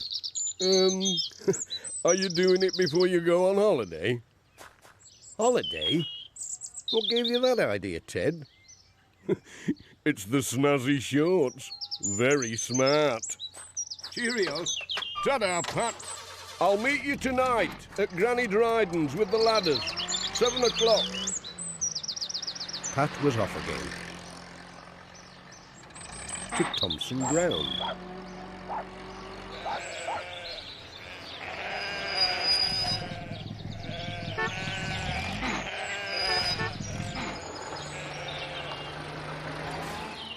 Dorothy was tidying up in the yard. Oh, it's Pat. I wonder what he's brought today. Lots of letters today, Dorothy. And it's a right busy day. A touch of spring in the air. What with you getting all tidied up and Granny Dryden painting her room. I hope she has plenty of paint. It always takes twice as much as you think it's going to need. Well, she might be a bit short. Like your trousers. Well now, that's another story. We have plenty of pots in the barn. Always painting something we are.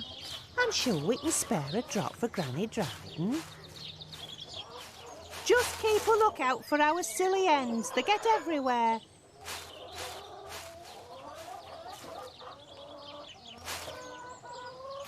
Hey up. Ooh, it's a bit dark in here. This looks like the sort of thing. It's on a shelf. Have you found it? Ooh, it's a bit dark in here. Oh, help! A flying paint pot. Oh, ouch.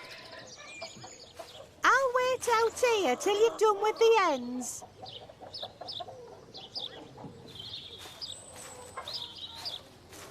Oh! You do look nice. I love the feathery finish. To go with the shorts, I suppose. Time to go home. It was a busy scene at Granny Dryden's cottage that evening. We'll soon be done. It'll be just like new. I think I've about done my bit. It's a right bobby dazzler. And I've a surprise for you. We can clear this now. Come and sit down and admire your nice new ceiling. Oh, it's lovely. It really is. I could never have done it on my own. Oh, you are kind. Here, look at this. I've found another pot of paint. Give it a good stir before it sets hard. Nay, it isn't a pot of paint at all. It's a cake. A surprise, just to say thank you to both of you. Now that's the best pot of paint I ever saw. And it's one you can't spill down your trousers.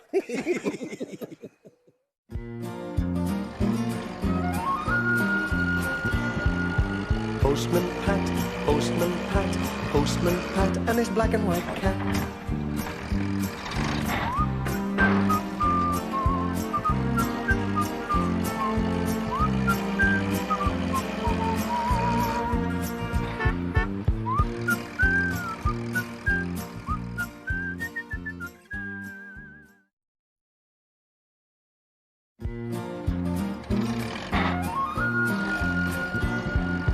Postman Pat, Postman Pat, Postman Pat and his black and white cat. Just as day is dawning, he picks up all the post bags in his van. Postman Pat, Postman Pat, Postman Pat, and his black and white cat.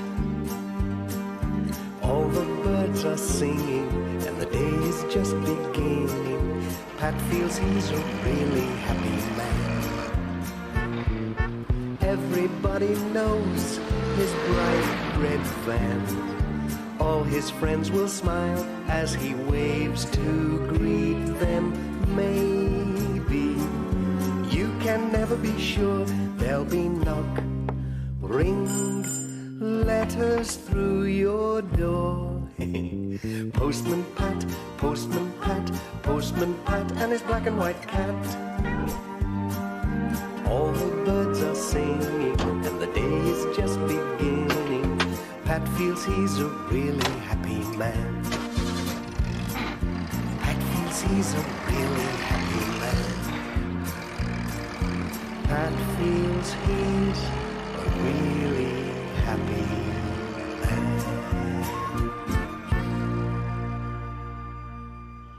It was a busy day in Greendale. Ted was on his way in his lorry to mend a hole in a roof. Pat was out early as well, but he was going slowly. He had such a load of parcels today. And some of them wanted to escape. What's that?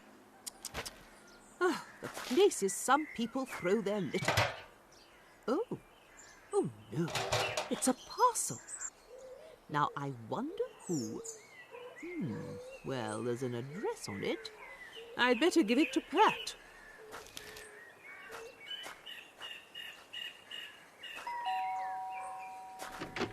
Oh, hello, Pat. Morning. Parcel for you. Well, thank you very much. Sorry I'm a bit late. Bye. Morning, Pat. I found this lying in the street. Morning, Miss Hubbard. Dear me, I must have dropped it. My bag is so full today. Goodness me, Pat. I hope you'll take more care. It's taken a bit of a knock, and I don't think Mrs. Cockett will be too pleased to get a muddy parcel. Now, don't worry, Miss Hubbard. I'll give it a wipe before I deliver it. It's very nice of you to pick it up for me. Thanks. I've never seen so many parcels. Bye for now.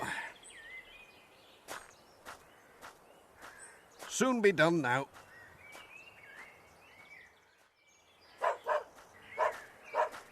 Ooh, I'm glad that lot's finished. Oh, no. More parcels. Oh, Pat, I'm so sorry. I don't know where they're all coming from. It's worse than Christmas. What's going on? All the parcels in the world seem to be coming to Greendale. Just take as many as you can, then come back for another lot. That's the only way. Little by little, you'll manage. I think I need a bigger bag. And arms like a gorilla.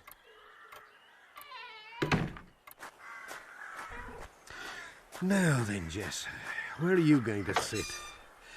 Shove up a bit and make room for another parcel.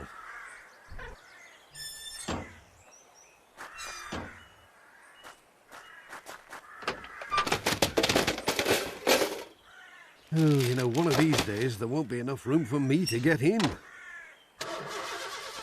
Then you'll have to drive the van, Jess.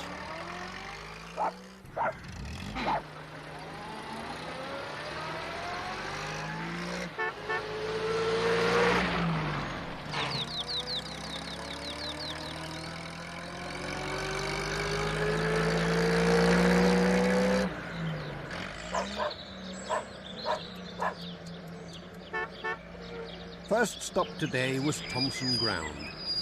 Sam was there with Dorothy, pointing to coloured pictures in a big glossy catalogue. Pat had some parcels for her. Hello, Sam.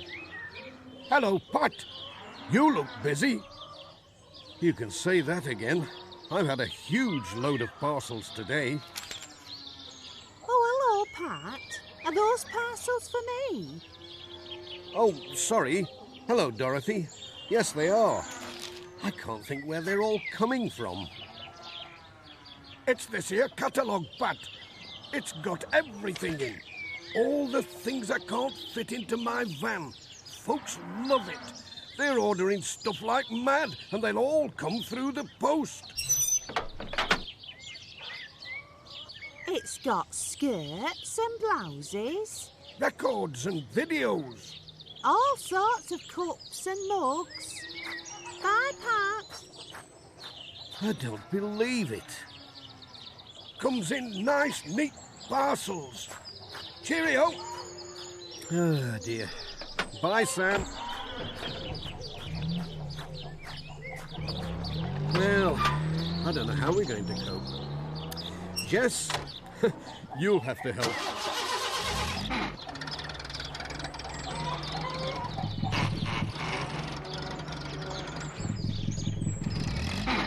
Pat was on his way.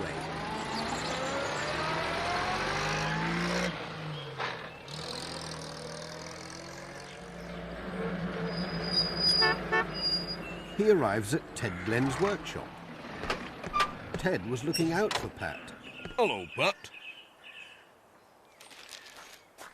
There was a big pile of parcels for Ted. Hey, Pat. There's no need to throw 'em. Sorry about that, Ted. There's just too many of them. Everyone's ordering from that catalogue of Sam's. Well, you'll have to move with the times, Pat. You can't just go on staggering about with a bag overflowing with parcels. You'll hurt yourself. But I can't get the van down the small lanes or through the alleyways. Nay, Pat. You want a high-tech solution. I'll have a think about it. I'm sure I can come up with something. I hope you can, before I get squashed under a pile of parcels. Cheerio. Bye, Pat.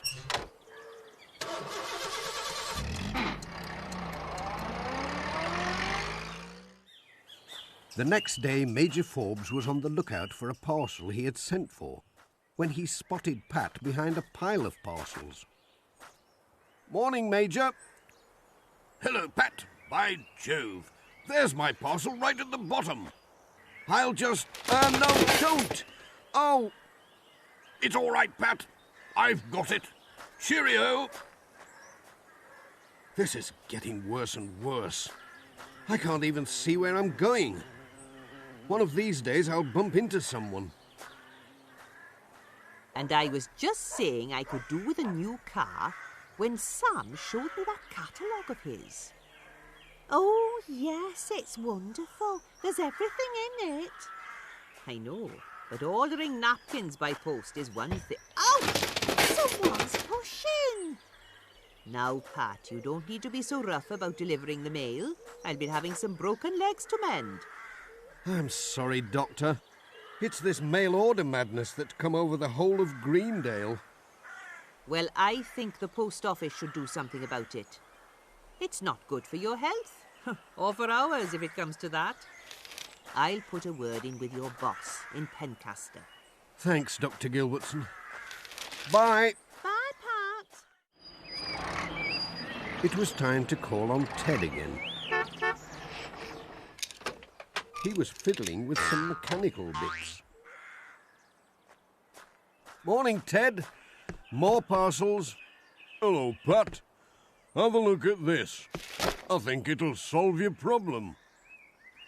The Mark I Super Speed Postal Scooter. Just what the modern postman needs in the age of mail order. It looks grand, Ted. I like the parcel box in front. Is there room for a cat? There's room for everything. Why don't you try it out? Have a test run. Well, I don't know how you've done it so quickly. I'll just try the seat.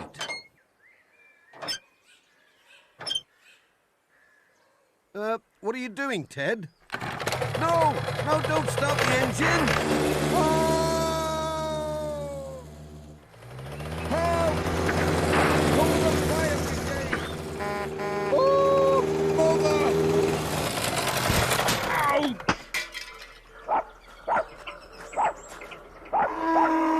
Are you all right, Pat? I think it needs a few adjustments before you use it for real, Pat. That Pat, he makes a great racket these days when he goes round with the village post. Aye, well, it is a bit noisy, but... Morning! He certainly gets round with the parcels now.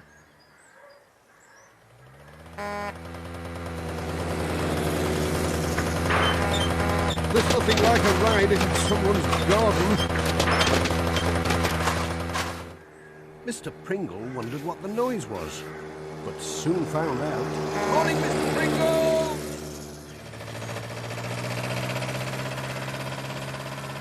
The steep hill slowed Pat down a bit, but only when he was going up them.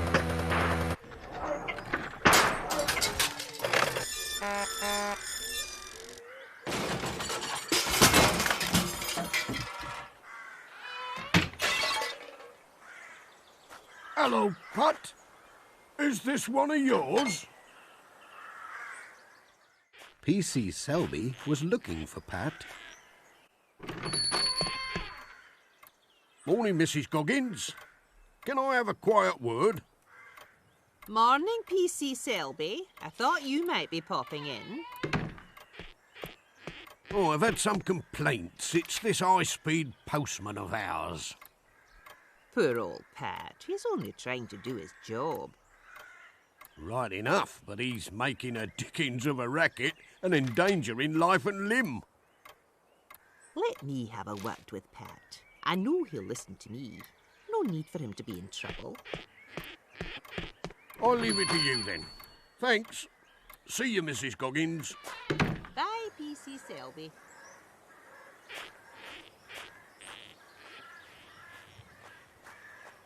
That looks like P.C. Selby. Was that P.C. Selby just now? Yes, it was, Pat. And it was you he was talking about. Oh, don't tell me. I can guess. He's really annoyed with you. All that noise and smoke. Tearing around on that scooter thing. But how else can I deliver all the parcels on time if they keep on coming like this? Well, Pat, just as it happens, there's a parcel for you today. For me? Who can be sending one to me? It's not something from one of Sam's catalogues, is it? It's one of those trolleys. A proper postal trolley. What do you reckon to this, Reverend? Wonderful. Ah, you see, the Lord will provide. No, it came from the post office in Pencaster. It's to help me deal with all these parcels. I must be going. I've parcels to deliver. Cheerio. Bye, Pat. Come on, Jess. You can give me a ride when we've done. But Jess wasn't at all sure about that. Who ever heard of a cat pulling a trolley?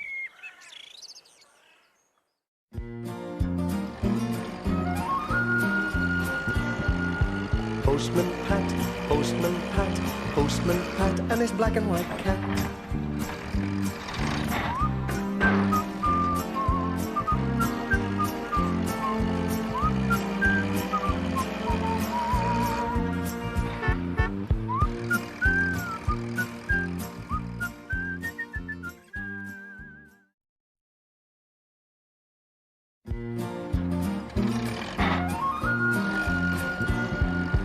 Postman Pat, Postman Pat, Postman Pat, and his black and white cat.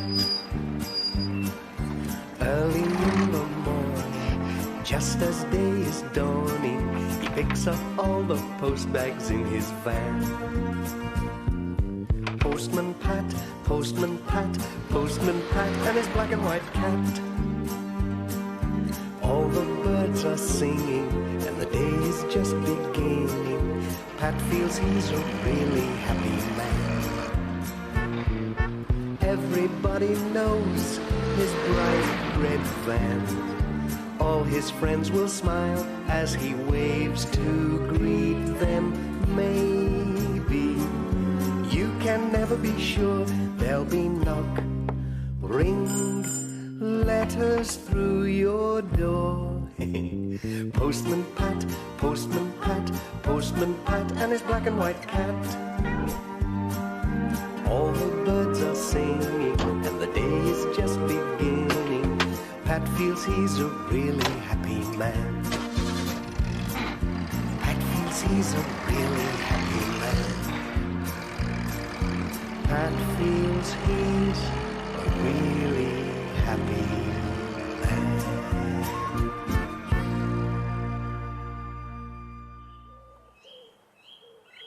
It was a lovely morning in Greendale. The flowers were blooming in Pat's garden. And so were the weeds. Pat was up early. The garden needs a going over. I could do a spot of weeding before I go to work. Pat arrives at the garden shed. I'll need a spade.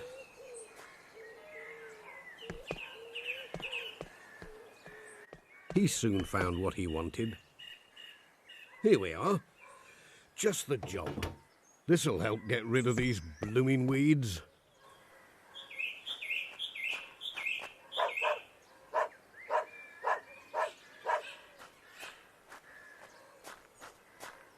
There was plenty to choose from.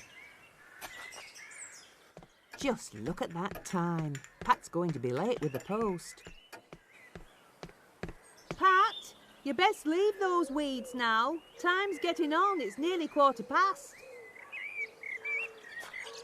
Hang on. I'll be there in a minute.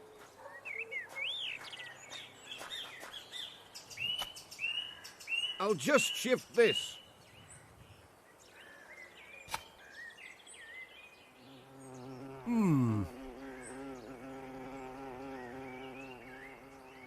Out you come.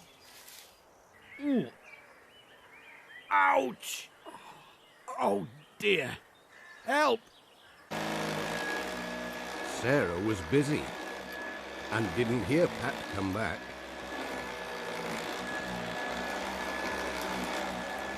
Ooh. Ouch! Oh, my back. Ooh. Are you all right, Pat? Oh, dearie me, what's happened to you? Ooh. Oh. It's my back. Oh, it doesn't half hurt. I was just pulling this grass. Here, let me straighten you up. Ow! Ow! Oh, stop. It's worse like that. I think I'd better call the doctor. I can't leave you standing there all day, propped up on the table. Bless me. That's just the person I need. Dr. Gilbertson happened to be passing. Hello, Doctor.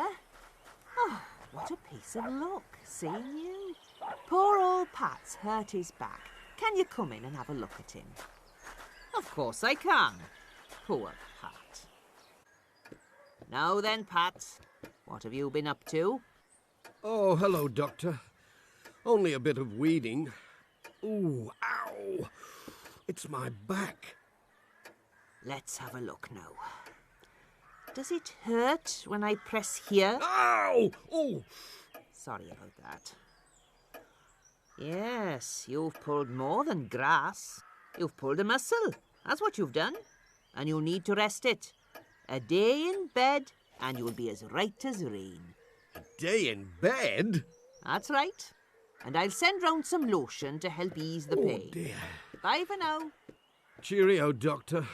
Bye, and thank you. What about the post? I can't just stay in bed with all the letters and parcels waiting to be delivered. I know. You can take the letters.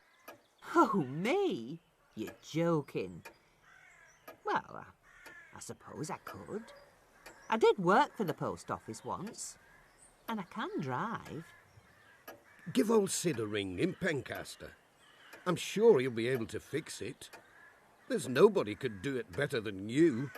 You know the way round as well as I do. Well, I will. It'll make a nice change going out with the post. I'll give them a buzz right now.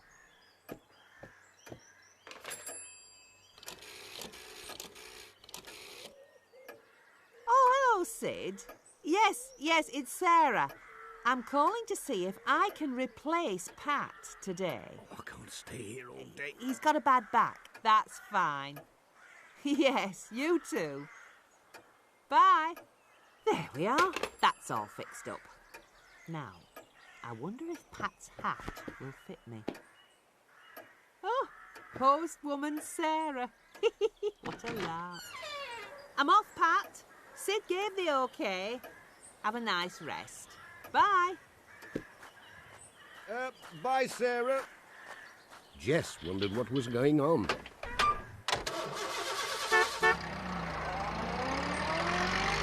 He went back inside to see if Pat was still there. I take the load. Mrs. Goggins was busy at the post office. Here comes Pat. Morning, Mrs. Goggins. Morning, Pat. Hello. Oh, it's Sarah. Where's Pat? He's hurt his back and has to stay in bed. I'm taking the post today. It's all arranged with Pencaster. Oh, that's all right then. I'm sorry to hear about Pat. There's not much post today. It's all in this bag. It'll be a bit of a change. For you, I mean. I hope it all goes well. Oh, I'm sure it will. Do you mind asking Dorothy Thompson for her carrot cake recipe? It's not something I could ask of Pat. Of course, don't worry. Cheerio. Sarah's next stop was at the village church. Hello? Anybody there? Morning, Reverend. Bless me. What's happened to your voice, Pat? Oh, it isn't Pat. Sarah. What a surprise. And a parcel. Lovely. But where is Pat? Laid up with a bad back for the day. Oh, the poor boy. I'll pop in and give him a game of chess. That'll take his mind off it. Thanks, Reverend. Cheerio. Goodbye, Sarah. Early in the morning, just as day is dawning, she picks up all the postbags in her bag. Sarah was on her way.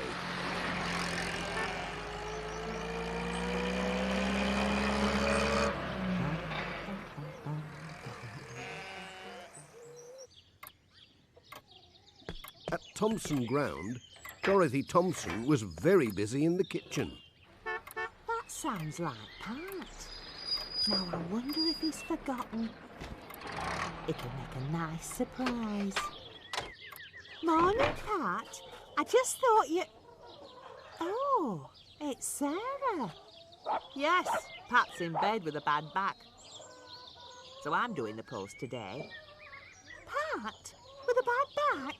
Today of all days? Oh, what's so special about today? Today? Oh, nothing. It's, well, you know, I just thought, oh dear. Oh, I nearly forgot. Mrs. Goggins asks if she can have you a carrot cake recipe. What? Parrot cake? I'm not sure. Just now, you see... but I can see you want to be on your way and all that. What with all those letters to deliver, I'll not hold you up. Good luck. Cheerio. Oh, yes. Well, I'll be off then. Goodbye. What's she in such a hurry for? Folks are acting a bit peculiar. I wonder if they're always like this. I must ask Pat.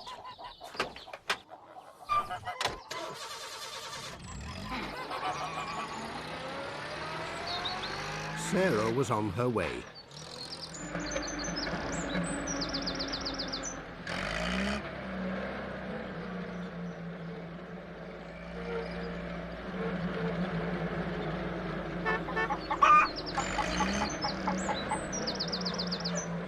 It was the last call for the day at George Lancaster's place. He'll be looking forward to getting his Farmer's Weekly. But there was no sign of him. Anybody at home?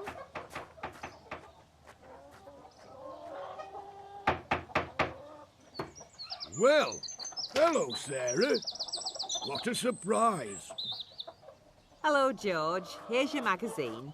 Pat's at home, in bed with a bad back. You were early with the post.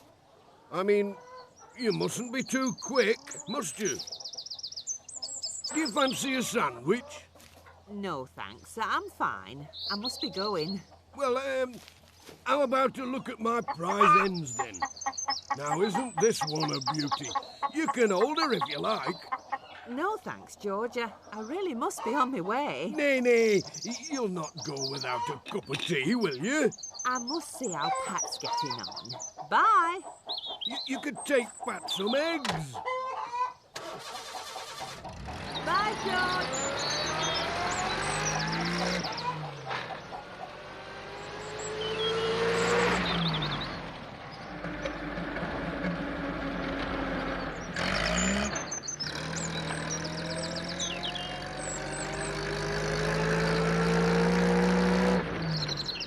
What a strange day it had been. She was hoping that Pat would be up and about.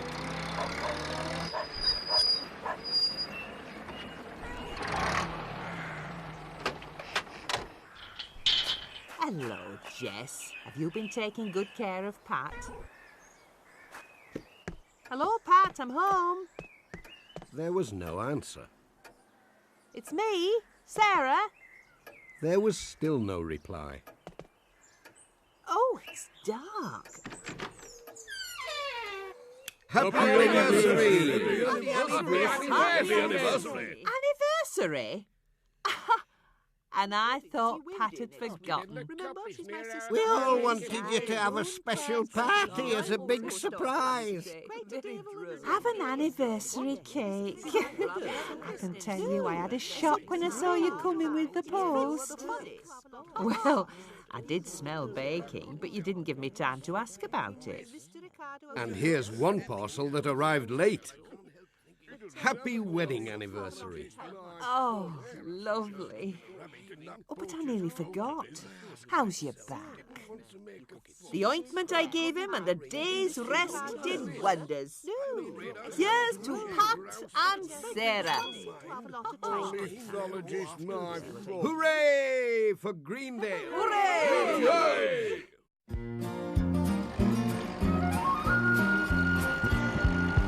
Postman Pat, Postman Pat, Postman Pat and his black and white cat.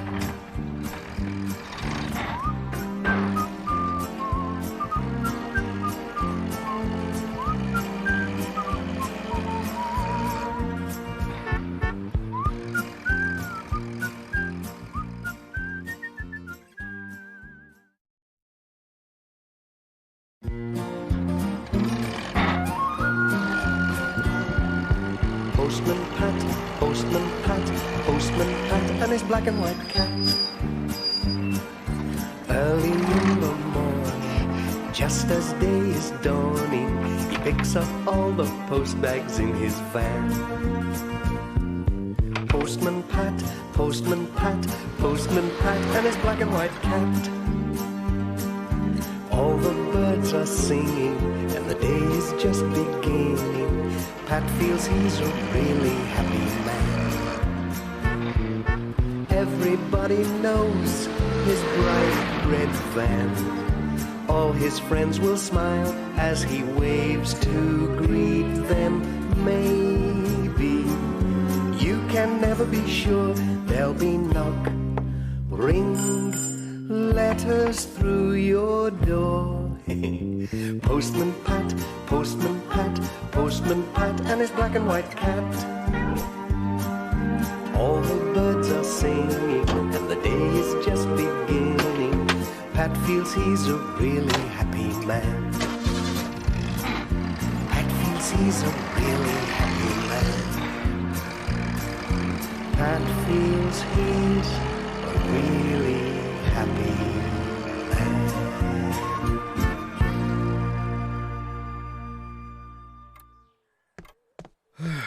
Thanks, Doctor. I'd better be on my way now with the post. There seems to be more and more these days. Now, don't you be overdoing it. Just take it steady. You'll be fine if you'll only relax a bit more. Now, this should put you to rights. A few vitamins and a tonic to liven you up. That'll be grand. Thanks again. Cheerio. Bye, Pat. What with being so tired and going to see the doctor, Pat was late. Oh, dear. There's no sign of him. Just look at the time. Where has Pat got to?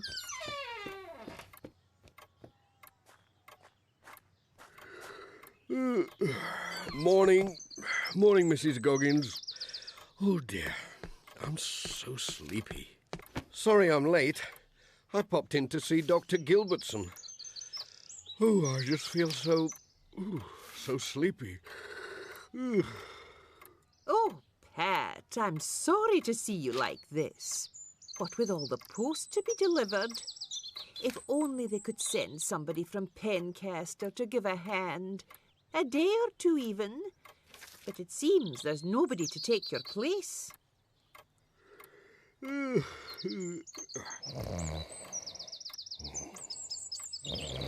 Pat. Wake up, Pat. Best be getting on. What?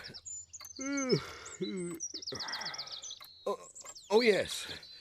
Yes, I'd better be on my way. Bye.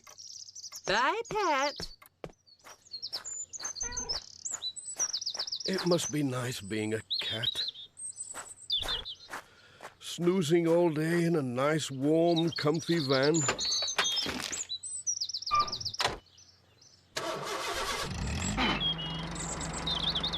Pat was slowly on his way. Greendale itself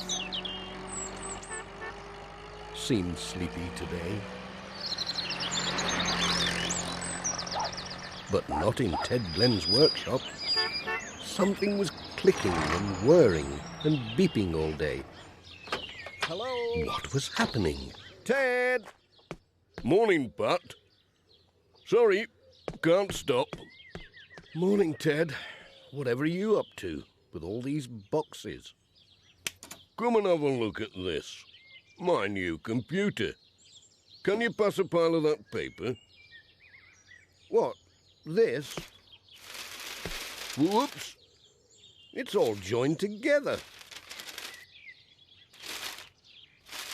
That's right. It keeps all the pages together. You bung it in this printer, and off we go. This looks complicated. What does it do? Nay, Pat, it's a drawing for a new invention. You can do it at a rate of knots on the computer.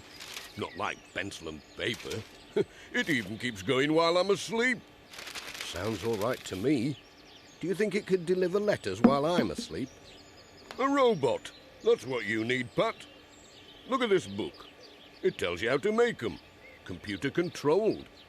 No job too difficult, it says. A robot postman? I could do with one of those. It might be possible. Design it on the computer. Take a day or two, mind. Then I could have a day off. You could have a week off. Mrs. Goggins would just have to feed it with all the letters and parcels. Let me show you. I'll print out one of my designs on the new printer. Ooh, what's this? Little men walking about. Robots. How are you going to print this lot out? I think the printer doesn't know how to use your new paper, Ted. Now then, don't worry, I'll just... now, which key do you press to stop it? I think I'd better get out of the way. Is it this one? No, this one? Maybe not. I'll pop in when you've got it sorted out. Bye, Ted. No, it doesn't like that. Well, one of the... I suppose I could always pull the plug. Ted must have sorted himself out, because a few days after that, Mrs. Goggins heard a sound in the post office, and when she went to see what it was... Oh, gracious me! What is it? Shoo! One step nearer and you get this in your sprockets. Get back, you beastie! It's all right, Mrs. Goggins. Sorry it gave you a fright.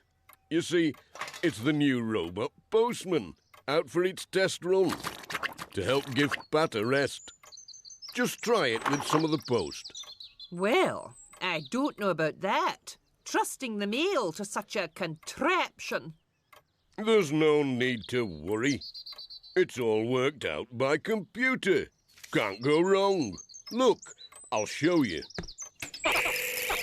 Show what you can do, Mr. Robot.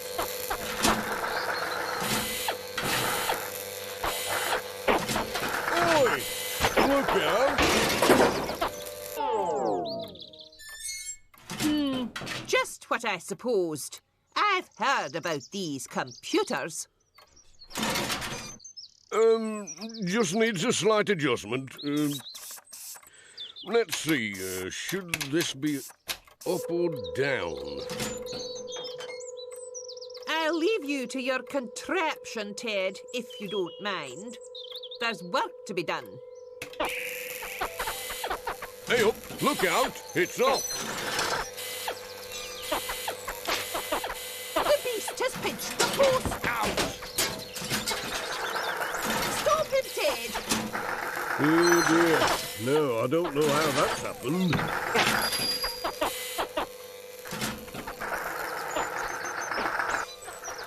Oh, dearie, dearie me. Don't you fret, Mrs. Goggins. I'm after him. Bye. Bye, Ted. Pat had finished the first lot of post and was coming back for more. Have you seen a robot go by, Pat? It's gone off with the rest of the post. Is that what it was? Look, it's left a trail of letters. All we have to do is follow. Mrs. Goggins is none too pleased. I bet she isn't. Hey up, your robot's found somebody. Good heavens! What is this creature? Oh, the dear thing's giving me something. Letters? But they are not for me. Oh, Pat and Ted, am I glad to see you. A tin monster rushed up to me and thrust these letters into my hand. And not one of them is for me. Did you see which way he went, Reverend? Get him off! Shoo! Go away! Oh, crumbs. Oh, good heavens, what is it? Help! Leave The me Martians alone. have landed. Where's PC What's Silver? going on?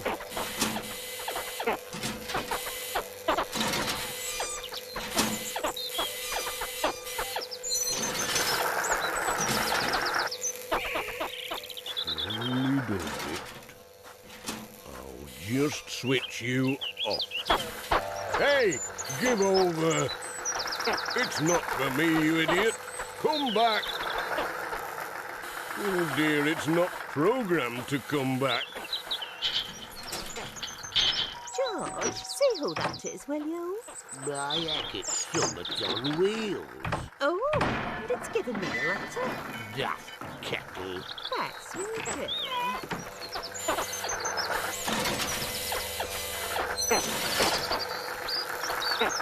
We'll never catch it at the rate it's going.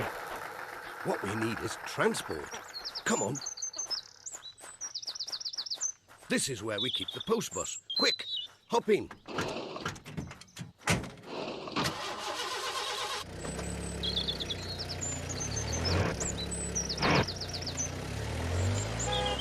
Oh, there's Pat in the post bus. With dead Glenn. I hope they don't take that tin machine with them. There'll be rust and lost screws everywhere. I can't see it, Ted. Hang on. What's this? Whatever's happened to your van, Sam? Am I glad to see you both. Real frightening it was. This UFO from outer space. It came belting down the road. Couldn't help it, but I had to go straight into this field to dodge it. Which way did it go? It looked as if it was heading for Thompson Ground. Do you think I should call PC Selby? I don't think he'd believe you.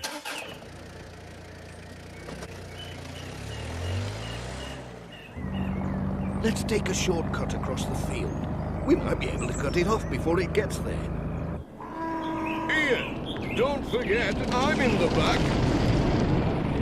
Way up. Hang on. Whoa! He's steady on. They arrived at Thompson round the back way.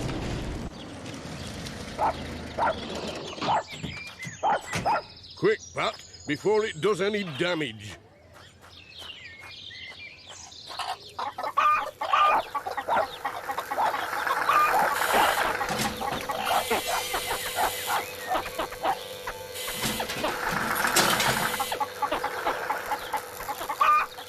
Dorothy wondered why the chickens were making such a noise. Then this thing, waving its arms, came along. Oh, cheeky devil. Sorry about the washing, Dorothy. Is that elf's shirt it's wearing? It's got my apron as well.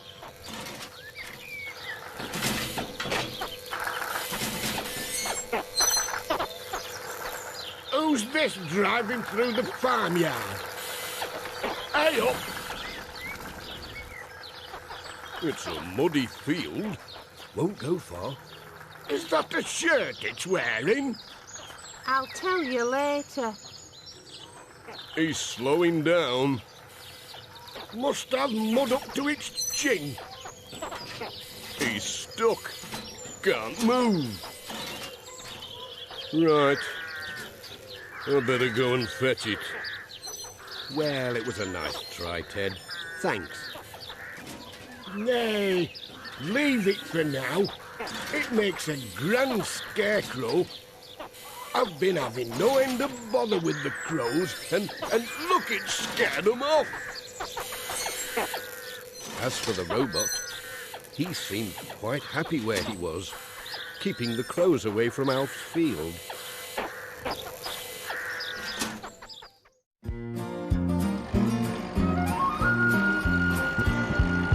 Postman Pat, Postman Pat, Postman Pat, and his black and white cat.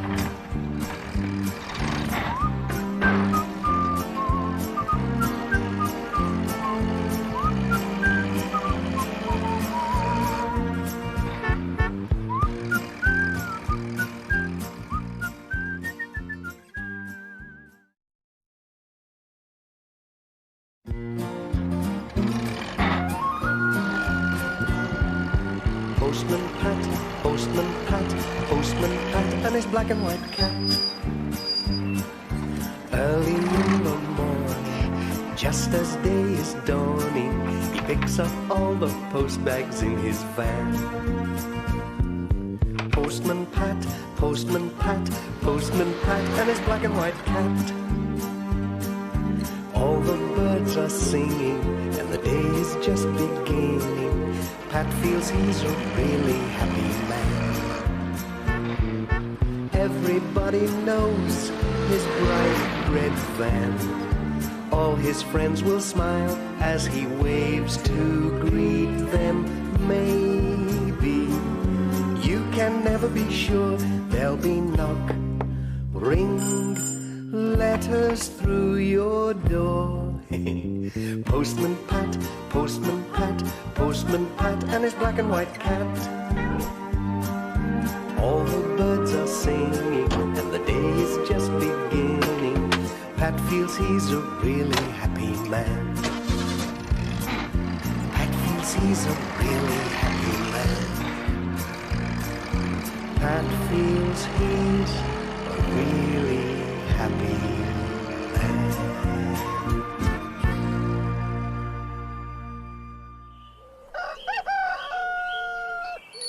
It was time for the post to be on its way in Greendale.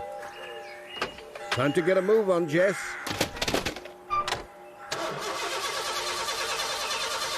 This old van, thought Pat.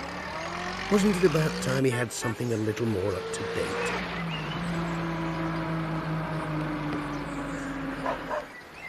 Before leaving the village, he stopped at the vicarage.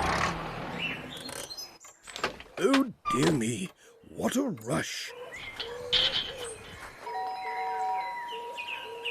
Oh, good. There's Pat. Hello, Pat. I'm so glad you're in good time. Morning, Reverend. Dear me, what a rush. What's the hurry? Oh, do come in. I'm sure you can help. It's all to do with Mr. Pringle and the Major. Always at the last minute. Bless us all. It's this film show they're giving. All about... Now, what did the Major say? Something about flying, I believe. It says in this paper that there's to be a surprise arrival. I'd love to see that. Oh, do come. Tea? Yes, please. Bring Sarah and Julian. Bring as many people as you can. Day after tomorrow. Thing is, there's not much time to tell people. Oh, don't worry. I'll tell everybody. I see most folks on my rounds. That's kind, Pat. And if you could give them a leaflet as well. Miss Hubbard's running them off on that machine of hers.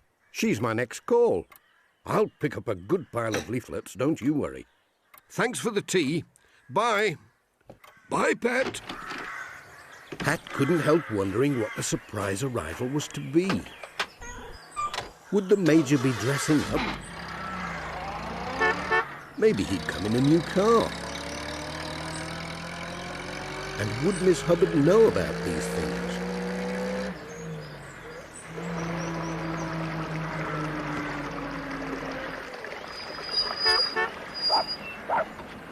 Here we are. I hope Miss Hubbard's got the leaflets ready.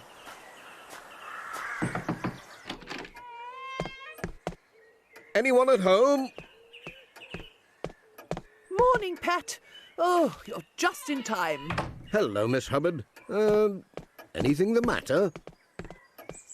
The copier stopped right in the middle of printing these leaflets for... The Major's film show.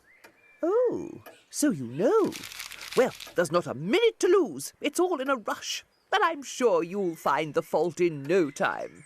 I don't know. Let's try and move a few things and see what happens. Have you tried these buttons? Of course. I suppose this piece, it just slides... Whoops! Oh, it's come off. Oh, Pat, do take care. I wonder what's hiding in here. Whatever it is, it's come undone. It's amazing what you can find on these machines. little doors that... Hey up, something's just dropped out. Oh, it's made a right mess. The floor! Oh, what's all that black powder? Oh dear. It's a bit mucky, isn't it? You wouldn't think there'd be so much in it. Just a minute. Hold that. Pat, I'm rather worried. Lots of bits to go back.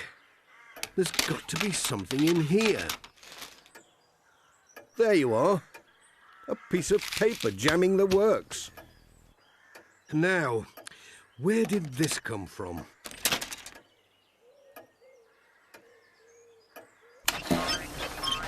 Sounds a bit rough, doesn't it? But it seems to be working. I'm sure it'll settle down. It is rather smudgy and a little lopsided, don't you think? Never mind. They'll make out the most important bits. I'll tell them about the parts they can't read. Best be on my way. Cheerio. But, Pat, what about the mess? Oh, well, I never. Jess thought Pat needed a wash. Perhaps a cat lick would do. But then, maybe not. The smell of burnt paper put him off.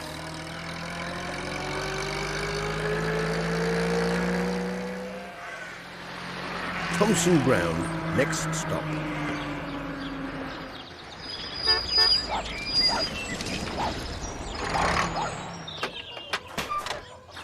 Hello, Pat.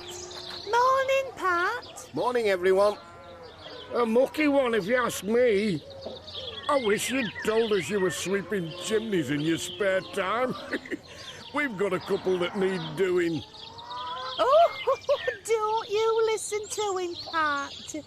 But we've got plenty of hot water if you'd like a wash. No thanks, Dorothy. There's no time. What with all this post to deliver and these leaflets about the Major's film show to give out, I hope you'll come. Oh, yes, we'll come all right. So long as we don't get mucky faces like yours, Pat. Nay, there's no chance of that. Bye. Bye, Pat.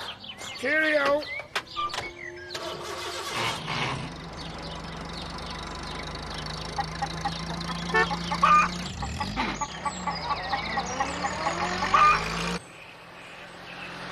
Pat was on his way.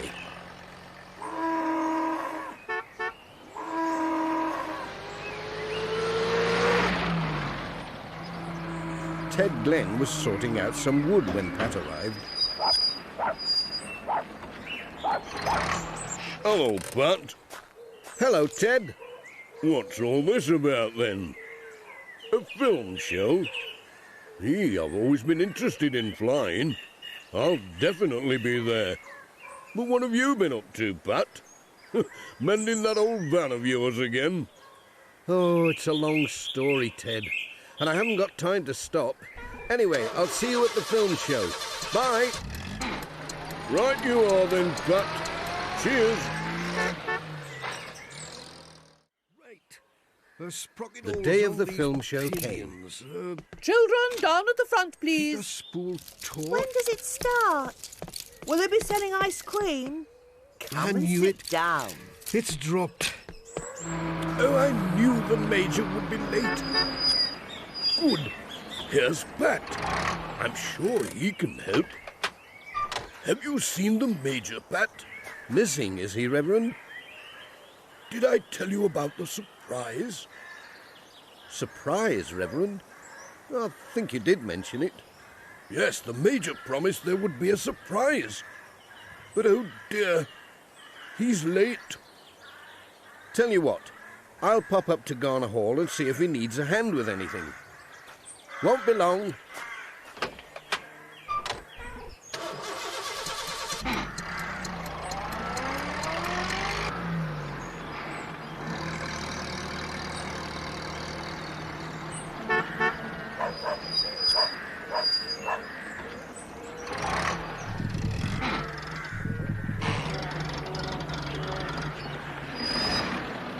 At Garner Hall, there was scaffolding all up one side, but no sign of the Major. But he's not in.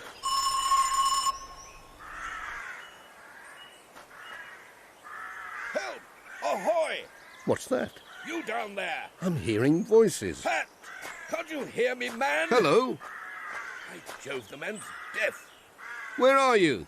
Pat! Who's that on the roof? It was Major Forbes waving from the basket of a hot air balloon. It's me, you noodle.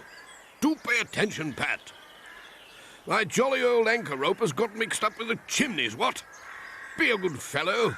Climb up and see if you can cast me off. You want me to go up there? I'm not very good on roofs. I get dizzy. Why do I always get these jobs? I wish Ted Glenn was here. He's good at climbing onto roofs. What are you doing up here, Major? In that basket thing? There's no time for idle chat, man. Catch hold of that rope.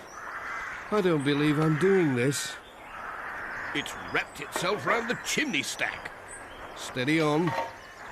It's not easy on these tiles. Whoops! Let me get this untangled. Now, which way does it go? Come along, Pat. I'm trying my best. Shake a leg, I'm late as it is. Hey up! Where are you going? Don't leave yet. Come back. I want to get off.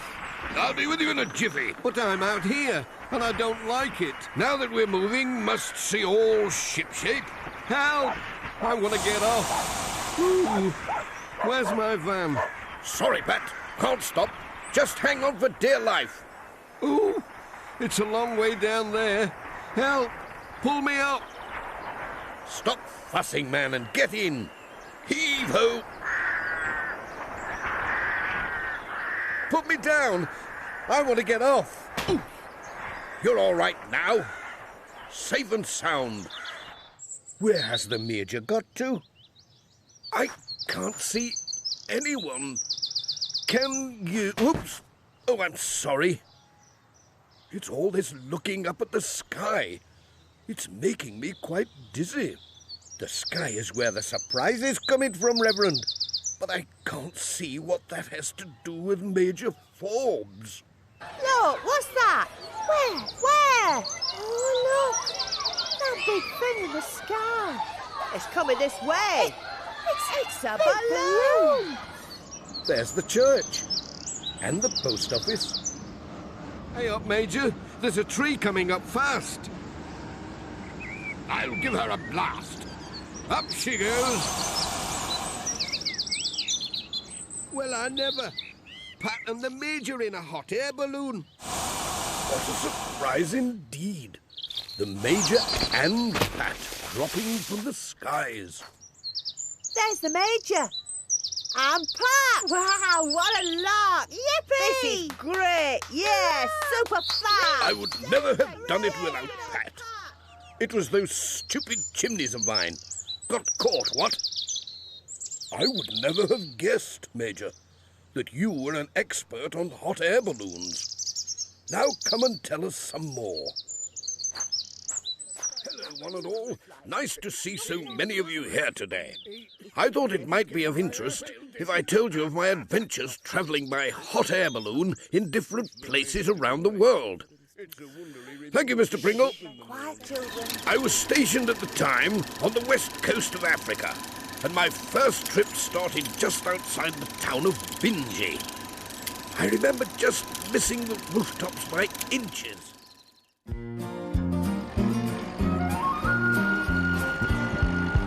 Postman Pat, Postman Pat, Postman Pat, and his black and white cat.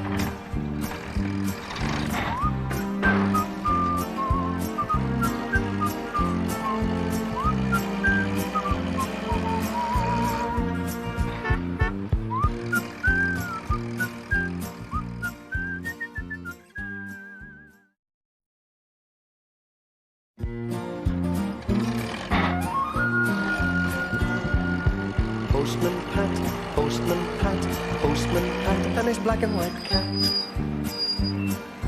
Early in the morning, Just as day is dawning, he picks up all the post bags in his van. Postman Pat, Postman Pat, Postman Pat, and his black and white cat.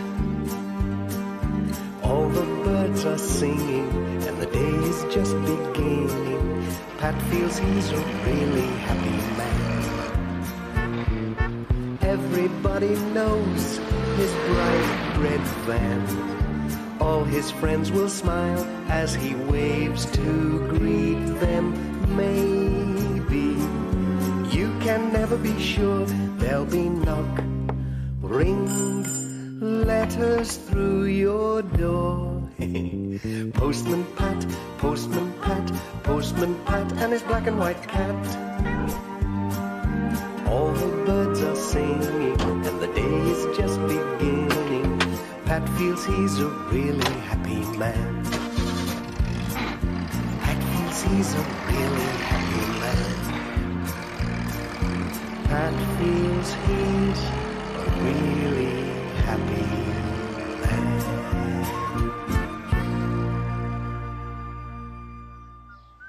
It was a warm morning in Greendale, and there were plenty of letters and parcels for Pat to deliver. Whoops! Oh, sorry. Whatever are you doing with my bike, Pat? I just didn't see it. Goodness me, Pat. I hope you'll take more care. It's taken a bit of a knock. Sorry, Miss Hubbard. It's all this post to deliver. I didn't see your bike. There's just too much rushing about. The bike looks all right. I'll pop round when I have a minute. Goodness me, Pat. I hope you'll take more care. I'd better get a move on. Cheerio. Just the thing for the twins' nasty cold. Not like the stuff we had in the old days when I was a girl. Morning, Doctor. Hello, Pat. Well, I never. Express delivery. Sorry. Can't stop. Bye. Hello and goodbye then, Pat. Pat was soon out in his van, delivering the day's post to the countryside, trying not to hurry. First stop, Ted Glenn's workshop. Who's that tooting? Now then, Pat, what's up? Sorry, Ted, can't stop. In a rush today. Bye! Well, I'll be flummoxed. What's old Pat rushing off like that for? Just when I fancied a good natter. But Pat had no time to stop and natter. There was post to deliver.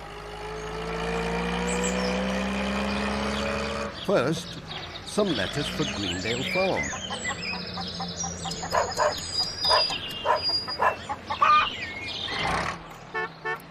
Mrs. Pottage heard him pull up outside.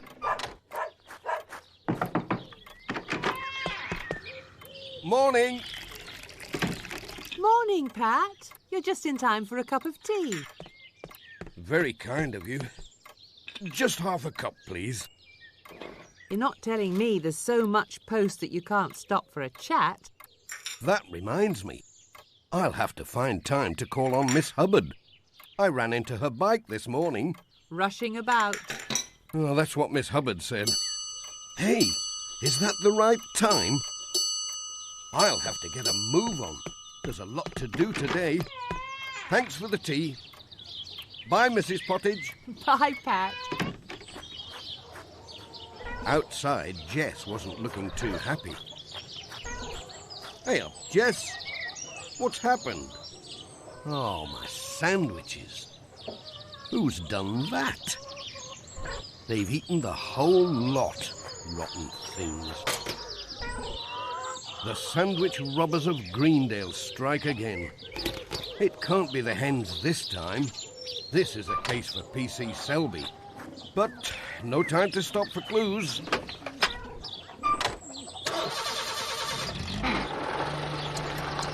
No sandwiches.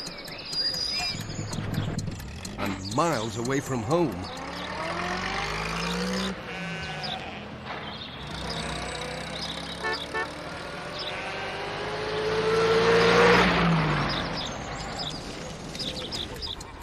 next stop was at Thompson Ground. Morning, Dorothy. A letter for you today. Oh, hello, Pat. Thanks. Any news? There's news, all right. I bent Miss Hubbard's bike a bit in the village, and someone's nicked my lunch while I was parked at Greendale Farm. Oh, dear. I'm sorry to hear that. I wonder who could have pinched your sandwiches. But never mind. I've something nice in the oven. There's plenty to spare, so don't you worry. I'm just off to the garden first, then we'll see what we can do. Just come and look at my carrots. They're real champions. Oh, man. Oh, heavens. Oh, it's awful. It's all dug up. Massacrated. What's happened? All the carrots gone. Some just nibbled, others half chewed. I don't believe it. Who could have done a thing like this? The garden's ruined. Just look at my lovely carrots. What monster has done this? First my sandwiches, now your carrots. It must be a very hungry monster. I'm going to ring PC Selby. He'll know what to do. It might be something dangerous, something big and dreadful. Come out of I don't know where. Poor old Pat. Dorothy was in such a fluster that she has forgotten all about lunch. Pat and Jess went on their way, feeling more and more hungry, and keeping a lookout for the monster. There was something going on at Granny Dryden's cottage. All the washing had been thrown into the road. What's all this?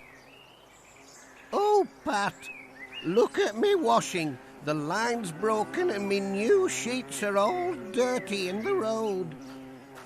And me best pillowcase is gone. I don't know what's happening, but there's been trouble all up the dale. Someone nicked my lunch and all the carrots out of Dorothy Thompson's garden. And now you're washing. It's some beast from the moors, you mark my words. Bye, Granny Dryden.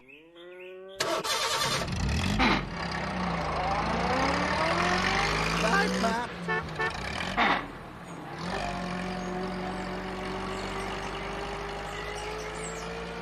Jess was wishing that the beast was a nice fat mouse. He was hungry, and so was Pat. And what's this? I'd recognise that bike anywhere. It's Miss Hubbard's. Oh, Pat. How glad I am to see you. What is it, Miss Hubbard? Have you had an accident? I was on my way home when this thing with hooves and an enormous head covered with a white sort of bag came out of the field. It snorted at me and I fell off. It looks as though you've met the beast. That's what I called it. Then it pinched the apples from my basket, so I took a swipe at it with my brolly and jumped the wall. I'll tell PC Selby as soon as I get to the village, so don't worry. Will you be all right now? Oh, yes, I'll be fine. Mind how you go, Pat. Cheerio. Do be careful, Pat.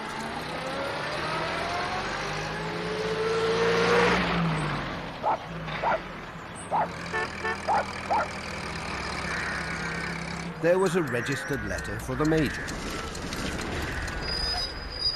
Morning, Pat. He was busy in the garden. Morning, Major. A registered letter for you. Look at this, Pat. My best begonia shattered. And I know who did it. A huge monster it was, rampaging all round the gardens, with a mysterious white shroud over its head. I must say it has made a mess. I do hear it's the famous beast of Greendale, risen from its lair in the moors. Ah, I'll give it, beast of Greendale, making a mess of my gardens. We'll have to hunt the thing down. Get help from the village. Chase it back to... from wherever it came from. Hang on. Listen. Bells? At this time of the day?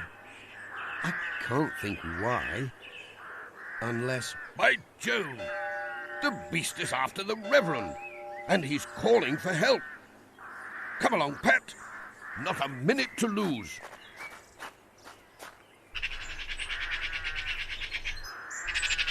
I just hope we're not too late.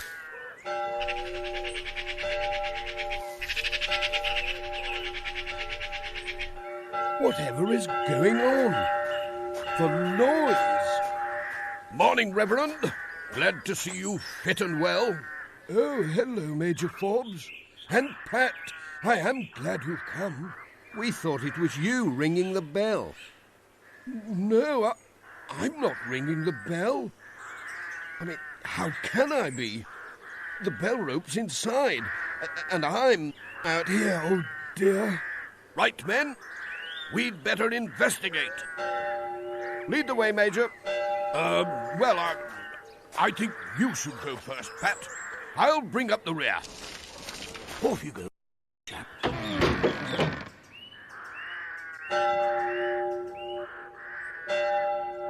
You're next. But why me? Well, it's your church after all.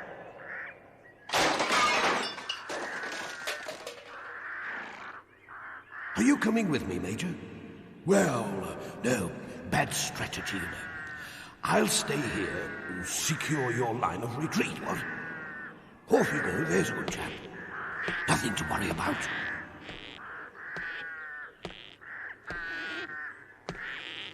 I don't like this. All he needs to do is to take the bull by the horns, what? Horns?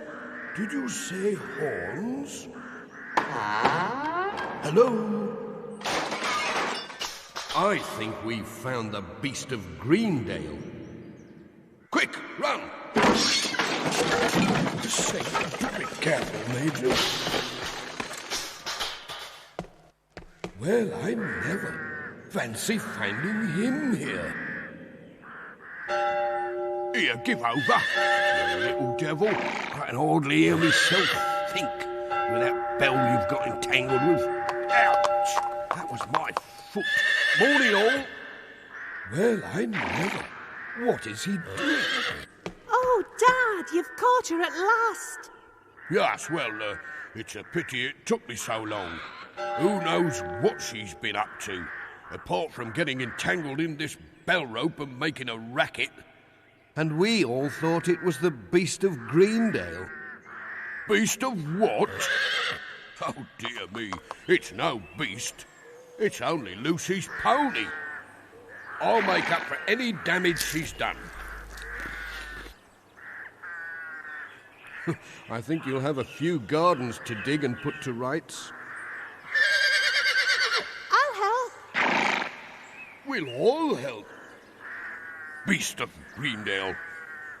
Ah, humbug. Bless her. Bye-bye, and thanks, everybody. Yes, bye, everyone. Well, I'd rather ride in my van. For one thing, it doesn't eat carrots.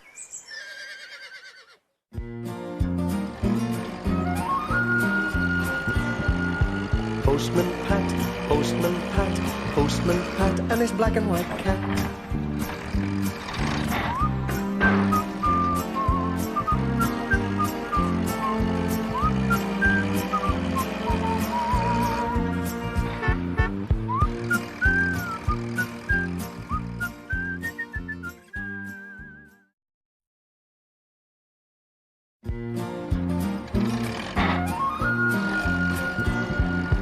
Postman Pat, Postman Pat, Postman Pat, and his black and white cat. Early in the morning, just Arthur's day is dawning. He picks up all the post bags in his van. Postman Pat, Postman Pat, Postman Pat, and his black and white cat. All the birds are singing, and the day is just beginning. Pat feels he's a really happy man. Everybody knows his bright red van. All his friends will smile as he waves to greet them. Maybe you can never be sure. There'll be knock, ring, letters through your door. Postman Pat, Postman Pat, Postman Pat, and his black and white cat. All the birds are singing, and the day is just beginning. Pat feels he's a really happy man. Pat feels he's a really happy man. Pat feels he's a really happy man.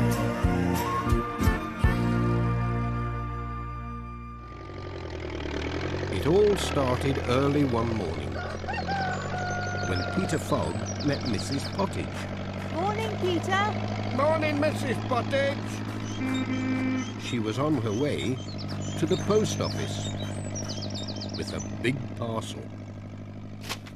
A very big parcel. Shop. Anybody in? Hello, Mrs. Pottage. I was just brewing up. Would you like a cup? Hello, Mrs. Goggins. Well, I'd love one, but I mustn't stop. Don't want to be late taking the twins into Pencaster.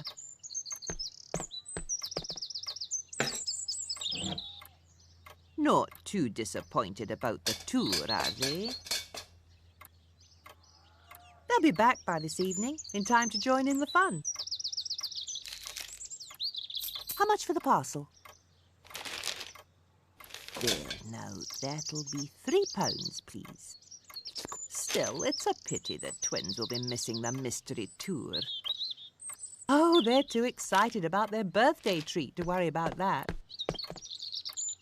Well, I must say, it's certainly a mystery. Even Pat, who's taking them in the post bus, doesn't know where they're going. Oh, that must be him now. Morning, all. Morning, Pat. There you are, Pat. I'd better be off. Good luck with the mystery tour. Don't get lost. I think getting lost might be part of the fun. Well, it'll make a change from delivering the post. It certainly will. I wonder where Mr. Pringle is taking us. Bless me, is that the time? I must be off. They'll be waiting for me at the school. Bye for now. Bye, Pat. Pat was on his way. He had already done his rounds early, and there was nothing to pick up.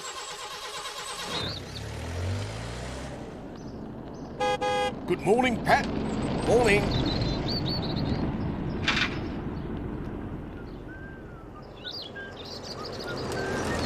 It wasn't far, just round the corner, to the village school. He was right on time. What are we waiting for? Anyone missing? Let me see. Lucy, Sarah, Julian, Charlie and Bill. Good, all present. Hello, Pat. Ready? Hello, everyone. I'm ready to go when you are. But where to? Well, I will. Well, I think that someone should read out the first clue. Instead of school. Who's it to be? Me. Lisa. Me. I want to. Me. Mr. Pringle gave the paper to Lucy Selby. Find a spinning granny. She'll give you some thread. A spinning granny? She'll get dizzy. Mine would. Now then, we want to be home before dark. So have a good think, then let's be off. First, how can a granny spin without getting dizzy? A coin? With a washing machine? A wheel? A spinning wheel? I know who has a wheel like that. Granny Dryden. Shall we go and see? First stop, Granny Dryden, please, Pat. I think I know where that is. All aboard the post bus. Come along, children. Hooray! Hooray! Mind the step. I'm first. Don't I want a seat near the window. Where's Charlie? Mr. Pringle going to sit in front with Mind Pat? the door. Come on, Lucy, you're holding the coach up. You'd better sit with me, Mr. Pringle, in case we get lost. Off they went. Sit down, I can't see.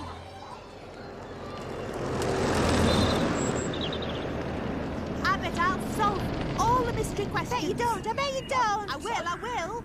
I'm better at it than you are. I wish we could have this. It was very quiet at Granny Dryden's cottage. Charlie knocked at the door, whilst Lucy peeped in at the window. I'm first. Don't push. Was this the mysterious bit? They all crept in to find out.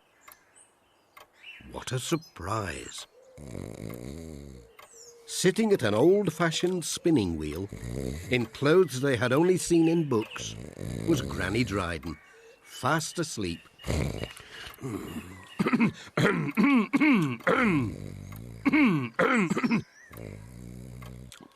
Oh, dearie me. I must have dropped off to sleep. Hello, Granny Dryden.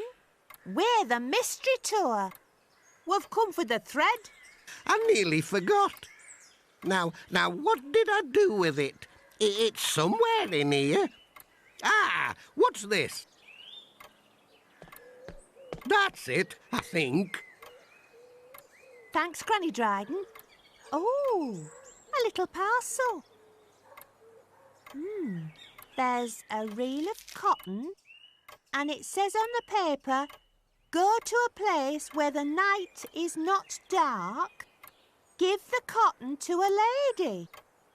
Where the night is not dark, but it's always dark at night. I know where there's a night. Well, his suit of armour anyway.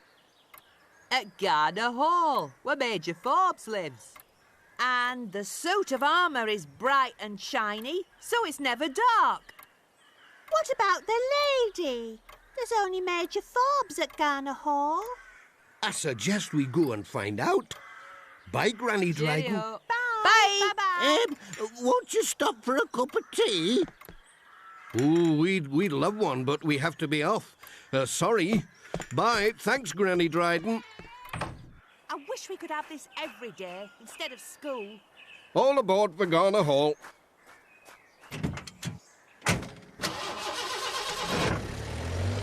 You mustn't make a mistake on a mystery tour. Otherwise, you end up getting lost. But Pat soon found Garner Hall, his next stop. Where's the night? Spooky, I call it. There's no lady either. I can hear someone. Made it at last. Hello, one and all. Hey up, it's the night. Lady Hubbard greets you with her basket of surprises. Now, who's to give me something? Oh, you do look lovely, Miss Hubbard. Oh, thank you, Lucy. Now, what about the basket? Thanks, Miss Hubbard. Have a look in the basket. You might find the next clue. I've got it. It says, find a royal crown in a very small town. Go post haste. There is no time to waste. A royal crown? Haven't seen any in Greendale.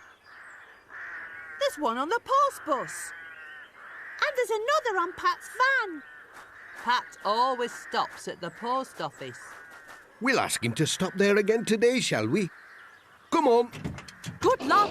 Bye. Bye-bye. Mind how you go. Cheerio. Bye. Cheerio. That wasn't easy. But we're not finished finished yet? Bet we get the next one quick. Look who's talking. Oh, shut up, you two. It didn't take them long to get back to the village and on to the post office.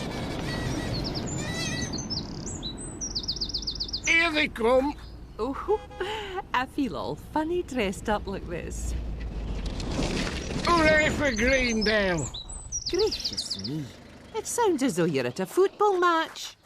Are you part of the mystery tour? We We are. are. Could I have the next clue, please? Now, how did it go? I've got it. Take the road to a place where a tree stands tall. Don't let a man stop you if he should call. Take and blow this trumpet, then wait. And this key will later help you to open the gate. I think we can remember that. Thanks. Off you go, Pat. Careful. See you soon. Have fun. Bye. The children were quiet. They were thinking about the next clue. Then Charlie had a go on the toy trumpet. It wasn't very quiet after that. Charlie's blowing. Let me have a try. What's this? A highwayman. Stand and deliver. Hooray, it's Ted Glenn. Wow, what a knock. The thing's stuck. Come on. What's he doing, Mr. Pringle? I think he's got something caught in his coat pocket. Ah, gotcha. Your money or I'll tickle you helpless. Julian, I think you should ask Ted for the last clue. Here you are, young Julian. Thanks, Mr. Highwayman. Cheers. Mr. Pringle, I've got the next clue. Let's not waste time. I'll read it out. Oh, do shut It up. says you must find a straw man. He works all day and he works all night. He stands quite still to give the birds a fright. Blow the trumpet and unlock the gate. I've got the trumpet. We know. What about the straw man? It's a scarecrow. Next stop, a scarecrow. Bye, Highwayman. Ted. Bye. Mind how you go. I wish I could dress up like that. And I'd take money off people. You'd lose your specs, silly. No, I wouldn't give over you. They soon came to the scarecrow. He was standing outside Thompson Ground. Come on, follow me. Where's for me? Because I've got the key. Oh, it's fiddly. Got it. We're here. We made it. Oh, look, they've got drinks. Just in time. Come and get it. I bet you're all hungry. There's plenty for everybody. Safe and sound and thirsty. Have you got something for a hungry highwayman? Hello. Welcome to the fancy dress party. Yee-hee. I want a hat like Ted Glenn's. Jess was there, wondering what all the fuss was about. Well, what's the mystery? Hey, you finally made it. It was the children who got us here. I'll drink to that. Oh, there. I'm afraid I forgot to check. You think she will mind?